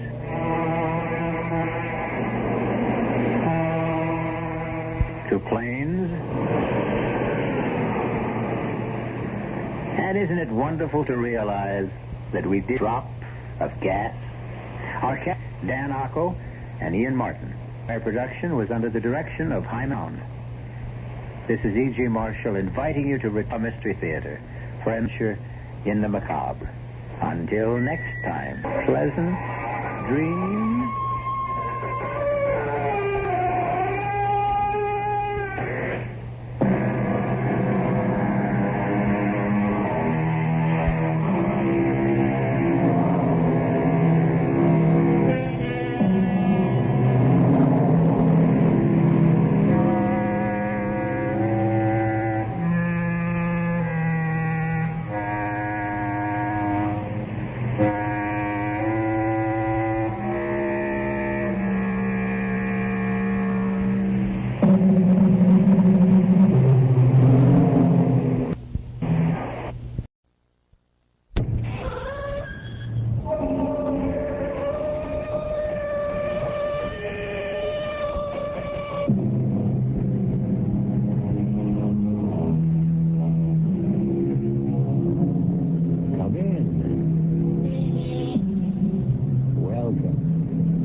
Welcome to the world of terrifying imagination. Make yourself comfortable for the moment. You know, evil has a vitality that defies time. Its power can be curbed, denied, defeated, but only temporarily. And when it returns, its force is more malevolent than ever. We have all been to dark places and felt the presence of evil. And we have all seen things beyond our power of understanding. But, like Tom Fairley, We feel there are explanations for everything. Or are there? Cold, bitter cold, the smell, decayed.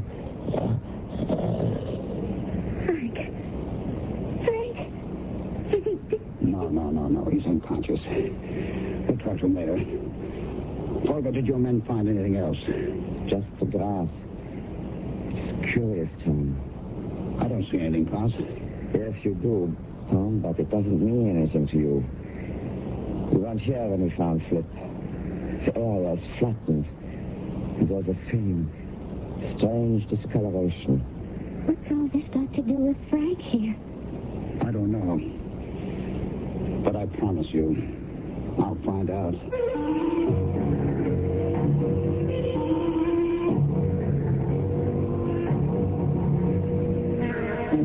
Our mystery drama, Frankenstein Revisited, was written especially for the Radio Mystery Theater by Milt Wissoff and stars Michael Wager and Leon Janney.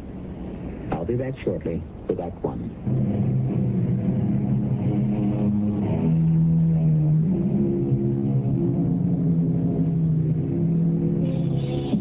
We move now from the friendly people who make these broadcasts possible to the monsters who will make it impossible for you to sleep, I hope. Our drama opens on a story conference in a Madison Avenue bar. It will end, I assure you, in terror and fear. Over here. Here, Tom. You sure picked a great place for a meeting. Yeah, well, you're late. I didn't have to fight my way to the mob at the bar. I might have been here sooner. All right, what's on your mind, Frank? Well, I've been looking for a special that we can use as a springboard for our new horror series. And what's more appropriate than the old Frankenstein legend? You mean Boris Karloff and his magic electrodes? No, Tom. Not the hokey monster brought to life by the mad scientist. That was cooked up by Mary Shelley. It doesn't rate with the Gothic tale everyone in Germany knows about the infamous Baron von Frankenstein and his terrible death. It's got all the elements of a superb spook show. What's more, this is the 400th anniversary of the Baron's death. So what? So this, old buddy. The monster is reputed to return every century looking for fresh blood. It won't work, Frank. I was stationed near Darmstadt, only a stone's throw away from the Frankenstein castle after World War I. I've seen the place. It doesn't look like much. Even the burial crypt has been turned into a potato cellar. Well, how about the incidents you mentioned at cocktails the other night? That's what really put me onto the show. Oh, those killings I blabbed about had nothing to do with any monster. The police were satisfied the murders were committed by a fanatical group of neo-Nazis who call themselves the werewolves. Who's going to be interested in a defunct castle on an anniversary nobody celebrates? Well, they will this year. We're going to billboard the 400th anniversary with a gala festival. Well, who's going to show? The peasants used to have a fit when I even mentioned the Baron's name. That was almost 30 years ago. Oh, they'll come. We're going to have sausage and beer, fireworks, and a dandy house of horrors to set the stage for our countdown to midnight. A fake documentary, papier-mâché, razzle-dazzle. The storyline is sound. It will scare the heck out of people. Now, if you don't want to direct the special... All right. Count me in. Good. Now, come on, square with me, Tom. Why all the bull about the potato cellar? You don't want to go back there, do you? No, Frank, I don't like the place. Then why not back out? I don't feel you're leveling. Frank, I want to keep on directing for the network. I won't let anything stand in my way. Not you, not the gray hairs creeping up on me. Not even Frankenstein and his blasted castle. Just let me leave this one thought with you. We'll see how much you enjoy the scene when midnight approaches. I'd like to hear the tune you whistle when the wind howls.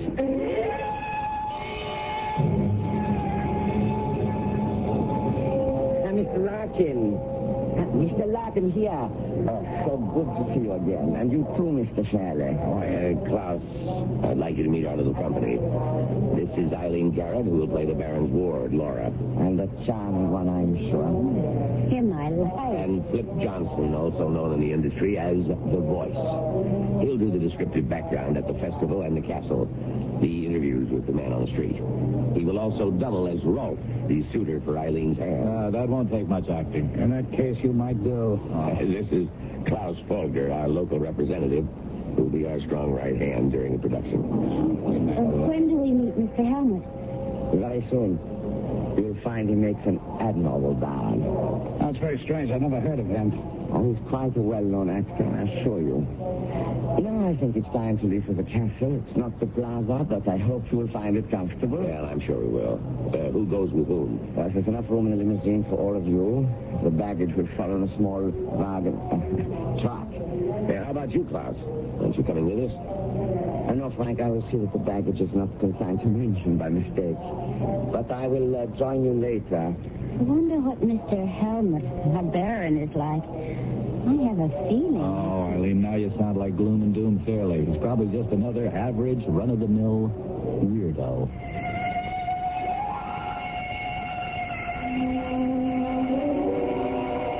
You've done a great job, Klaus. Even the crew's happy in the trailers. I like my room fine. It's a bit drafty when the drapes are open, but the comforters will keep me warm, I'm sure. How about this lunch? I haven't had wild boar since the last time I was here. Oh, is that what it was? It tasted like suckling pig. The secret is in the marinade, Flip. I see. Klaus, why don't you get the ball rolling? The details on the Frankenstein legend. Oh, it's not a complicated story. The hated aristocrat who exercised all the prerogatives of his position in this village almost 400 years ago. Unmerciful beatings, torture, and death for what he considered affronts to his person. This was his home. Be it ever so humble. The Baron lived here with his ward Laura, but he was a thoroughly evil man and hardly behaved toward her like an uncle should. Tomorrow is the anniversary of the Baron's death. 400 years ago, the Baron had a spectacular scene in the castle with Laura and her suitor Rolf. He mounted his horse and rode off into the woods. Someone or something ripped him from his horse and tore him to pieces. And the legend says that every century the monster that killed the Baron returns. That's about it. We'll be doing this direct from the scene tomorrow night. We'll have a short run through this evening. Look for places to spot mics and pick out locations. Flip will stroll through the woods and give us a little ad-lib color. Will there be a crowd there? Not in the woods, Flip, baby. Just you and the Baron and the other monster. Oh, how come? Because no one in this area will venture into the woods after dark. And tomorrow night, the anniversary eve, they may not even stir out of their homes. Is that right, Klaus? Possibly. People here are very superstitious. Oh, are they? Why don't you explain what happened 100 years ago on the last anniversary? I was not yet born. Yeah, but you know what happened? A man was found dead. Dead, Klaus? He was butchered, wasn't he? Torn to shreds?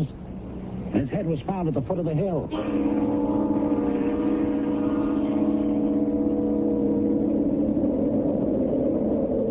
Well, Frank, this is it. Well, I hate to admit it, Klaus, but Tom may have a point about the castle grounds.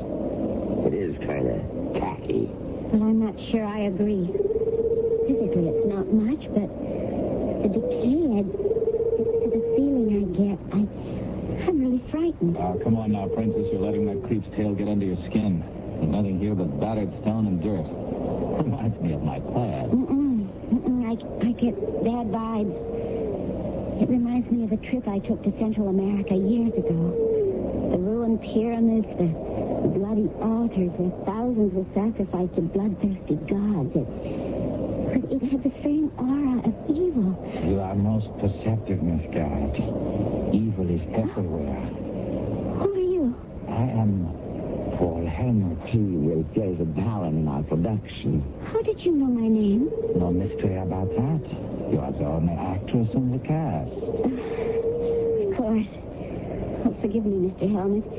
You came upon me so suddenly. Yeah, well, where did you come from? I never saw From the Baron's bedroom. A passage leads directly here. The place is honeycombed with such passages. But there are no other cars around. How did you... I arrived here several days ago. You've been here several days alone?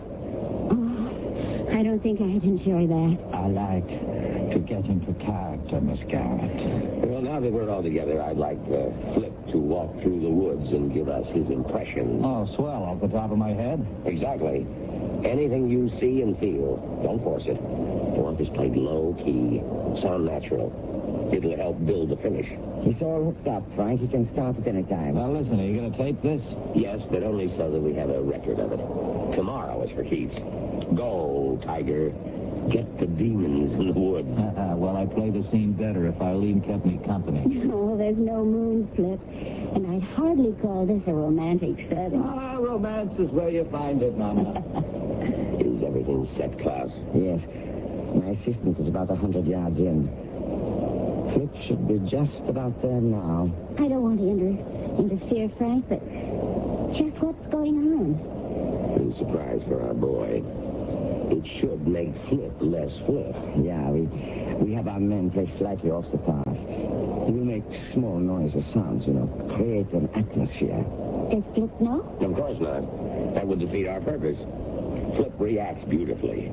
It will all be a surprise to him. Frank, that's a dirty trick. Suppose something happens. Oh, now what can possibly happen?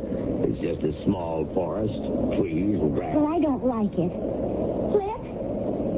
It's no use, Miss Clark. He cannot hear you. Klaus, give your man a cue and bring Flip in.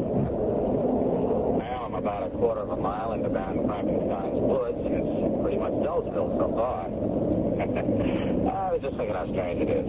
Never seen any animals around. Wait a minute. I think I just heard something. Probably a rabbit. I hope. Hey, there it goes again. Weird. Everything's so deathly still, and then suddenly just the faintest whisper of a sound, like something dragging. Hey, who's there? Do you think you're frightening me? Okay, I'll go in after you. The eyes. I can see them growing. My God, it can't be. Oh, no, it's...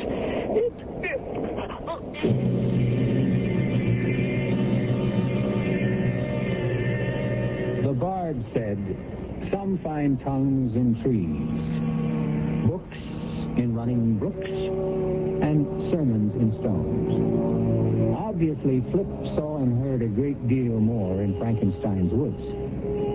Or did he?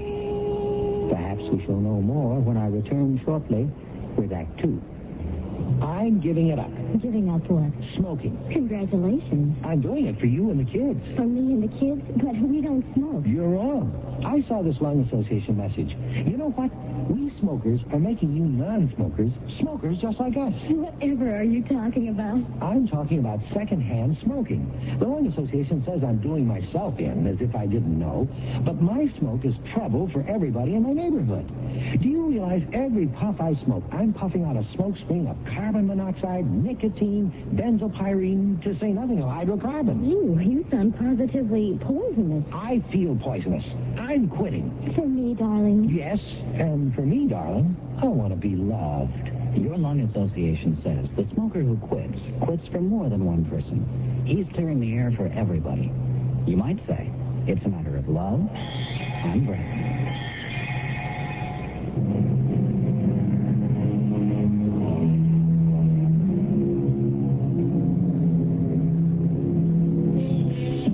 Are there more things in heaven and earth than are dreamt of in our philosophy? Is there something in Frankenstein's woods that defies rational explanation? Or was Flip Johnson the victim of his own imagination? Perhaps if we push on with our little tale, we shall have the answer. Flip, are you all right? Wait a minute. Yeah, I think so. I don't know. I was just strolling along, and wham, the lights went out. What did you see? Nothing. But we heard you, Flip. The eyes, you said. The eyes. Now, wait a minute. What are you talking about? I saw nothing. We have it on tape. You complained about the cold. And the strange lights, the eyes that burn bright. You said it was impossible. All I remember is waking up, and there you were. Standing right over me. What did your men find, Klaus? Let me show you, Frank. Now, here we are. The point where Flip started to run. You can see the prints. Now we follow along for a few yards. And here we have orange circle. In the middle, discolored. As if the grass had been frozen. Frank, is this something that you... We had nothing to do with that, did we, Klaus? That's right. I admit we arranged a few effects, but nothing more. No, we would have had to have special refrigerating equipment well below zero to make such marks.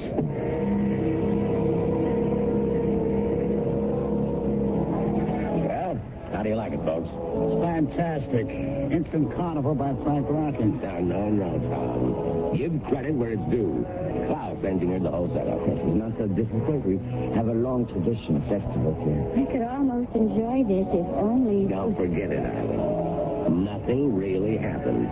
Flip just got panicky and ran. He fell, blacked out. He'll be all right. Klaus, are we set in the House of Horrors? Yeah, we can go at any time. Good. You all know the routine. We already have good coverage in town and at the zoo. Let's zero in on the big scene. All right. We'll pick up Flip and Eileen as the Baron's ward Laura. Now, you Flip her suitor Ralph, and you meet her at the House of Horrors. I'll take over, Frank. You don't mind. I'll not earn my credits. I was just counting on that, Tom. The show's all yours. You ready, Klaus? All set, Mr. Fairley. All right, start it, Klaus. Scene 12, take 1. And action. The Baron is not expected before tonight, dearest? Not until quite late. I think I shall stay here forever. It is so enchanting. I'm sick of formality, Ralph. I'm bored with the same walls, the same faces, the same small talk. And the same guardian? I feel almost free here. And then why not leave? Come away with me. Once when I was a child, my father took me to such a fair. He filled me with cakes and pink drinks. Yes, and you always got sick. Oh, but it was worth it. I enjoyed it so. Oh, look, Laura, look. This is the House of Horrors. It doesn't look so horrible. All tinsel and paint. Come inside with me. All right, cut. Hey, that was right on the nose, kids. It's a perfect first take. Oh, good. All right, that's it for now. We'll pick up the woods near the castle at 8 tonight. Just take it easy until then. Klaus, you'll have your crew setting up at 7, right? At 7, Mr. Fairley. Eileen, you in a hurry? No, why? Well, how about a chance for the House of Horrors? Give you the $5 tour? I could use the exercise. Good. You pick the passage, we'll follow it. Let me see. It's the teeth, jibbity, zippity, zam. Sam it is. Oh, this reminds me of my first date. All first dates are creepy. Mine had a walleye. And mine took me to the tunnel of love. Our first kiss was an orthodontist's nightmare. Braces rubbing against braces. We sent out sparks that lit the tunnel. It's too bad we're past the braces stage. You know, Tom, that's the first time I've heard you laugh since we started this trip. There's nothing much to laugh at. Was it that bad? Yeah. I get the feeling I'm reliving the whole thing. I don't know why. Well, I'm a pretty good listener, Tom. Want to talk about it? Well, why not? It was 45 and the war was just over. We'd been through some rough times and we were sent here for R&R. R&R? Rest and recreation. Oh. Seemed like heaven at first. So peaceful. No noise, no bloodshed. But it turned sour. Some of my buddies got blown away. Did they ever discover who did it? Not a clue. The Army command blamed the neo-Nazis, the werewolves. But the townspeople were convinced it had something to do with the Mad Baron. It's a bad scene. And you? I believe what I see. But it did shake me. I'm glad Flip is all right. So am I. But not for the same reason? Oh, look, Tom. Flip and I are just friends. Casual friends. That's the best news I've had in days. What's that up ahead? Looks like a treadle. Well, what are we waiting for? Treadles are for treading. Step on it. Disturbed my slumber. I will have revenge. That's one heck of an effect. The Baron in non-living rubber expanding before your very eyes. This would be sensational at Macy's parade. Cross didn't overlook a thing. It should go over big with the tourists and the people in the village. On the contrary, after the first person sees this, it will keep them away. Helmut, where did you come from? What are you doing here? Just visiting? Oh, you startled us. I know. I seem to have the same effect on the people in town. You look familiar to me. I've seen you before, but I can't remember where. Shadows and half-light make strange impressions. I wonder if you can give me a hand, Mr. Fairley. With what? Something I found in a recess back there. Okay, lead the way. What is it? I don't know. Signs of digging. I was about to see what it was when I heard your voices. Here. Hey, you're right, Helmut. Those are fresh marks. Don't come any closer, Irene. What is it? A wild boar, I think. What's left of it? It's not a pretty sight. It's literally been ripped apart.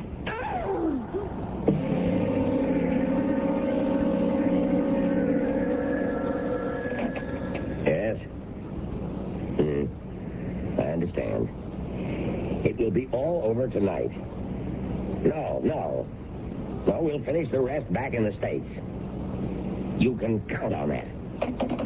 What was that all about? The town council. They want us out as soon as possible. They were polite but firm. Too many things been happening. Flip and then the dead boar.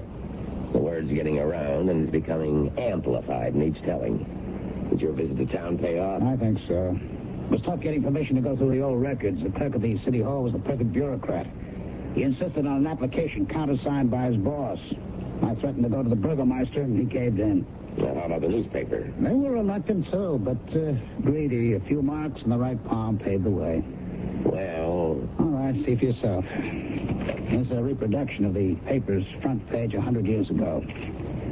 Take a squint at the guy who was separated from his head. I don't know. It's pretty well faded. Look at the eyes and the forehead. It could be, I suppose.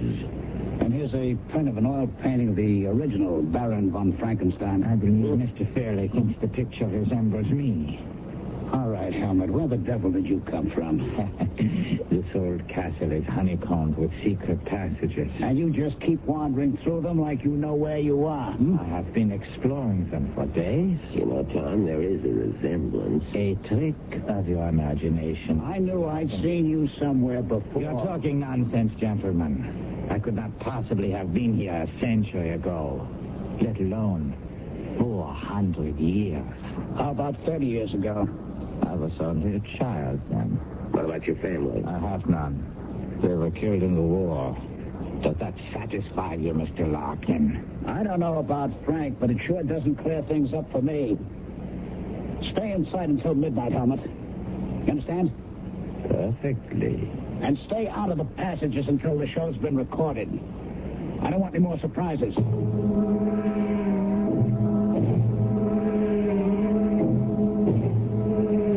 This place is beginning to get me. I'd be glad to get it over with. Dinner is ready. We'll eat in here tonight. Just as long as it isn't boar. Hey, where's Eileen? She has a headache. Well, I'd better go up and see if I can do anything for her. It's not necessary. I've sent some food up to her. I have some bad news.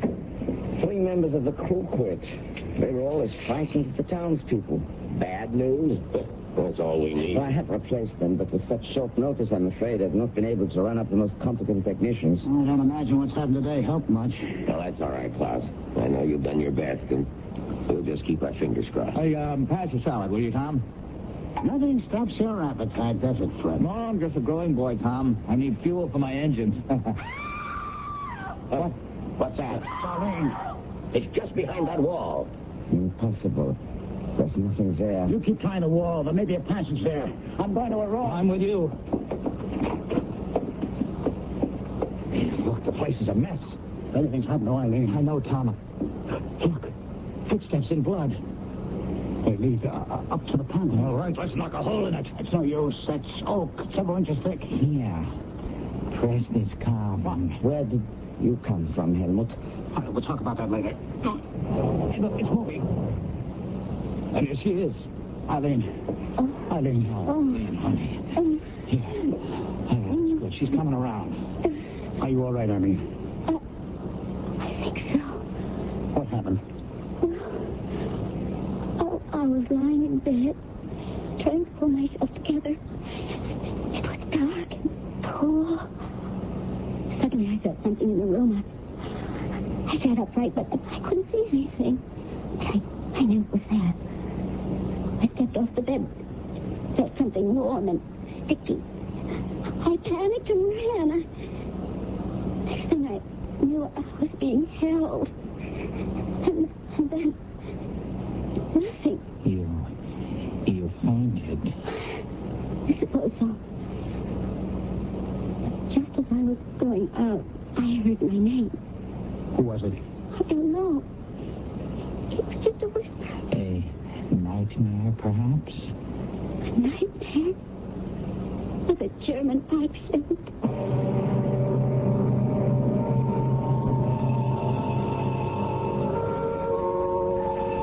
Robert Penn Warren wrote, "The nightmare stumbles past, and you have heard it fumble at your door before it whimpers and is gone. It acts like the old hound that used to snuffle your door and moan. But who, your host inquires, has heard it speak with accent foreign?" We shall return shortly with more on the Castle of Bad Dreams in Act 3. This is Mel Blanc, and voices are my business. In Warner Brother cartoons, you probably know me as the crazy little character... Daffy Duck. or, Porky Pig. Or... Bugs Bunny, Doc. We all have a voice in matters that affect us in our community, and it's necessary to speak out to get the best possible community services. One community tradition, which really deserves vocal support, is the library. The library has been serving up all kinds of information ever since this country began. After all, you can get thousands of voices in the library's books, on film, records, and tapes, and you can borrow these voices freely. But the library can't give you such good service without a lot of vocal and personal support from you. This means you need to write or call your community officials and speak up for the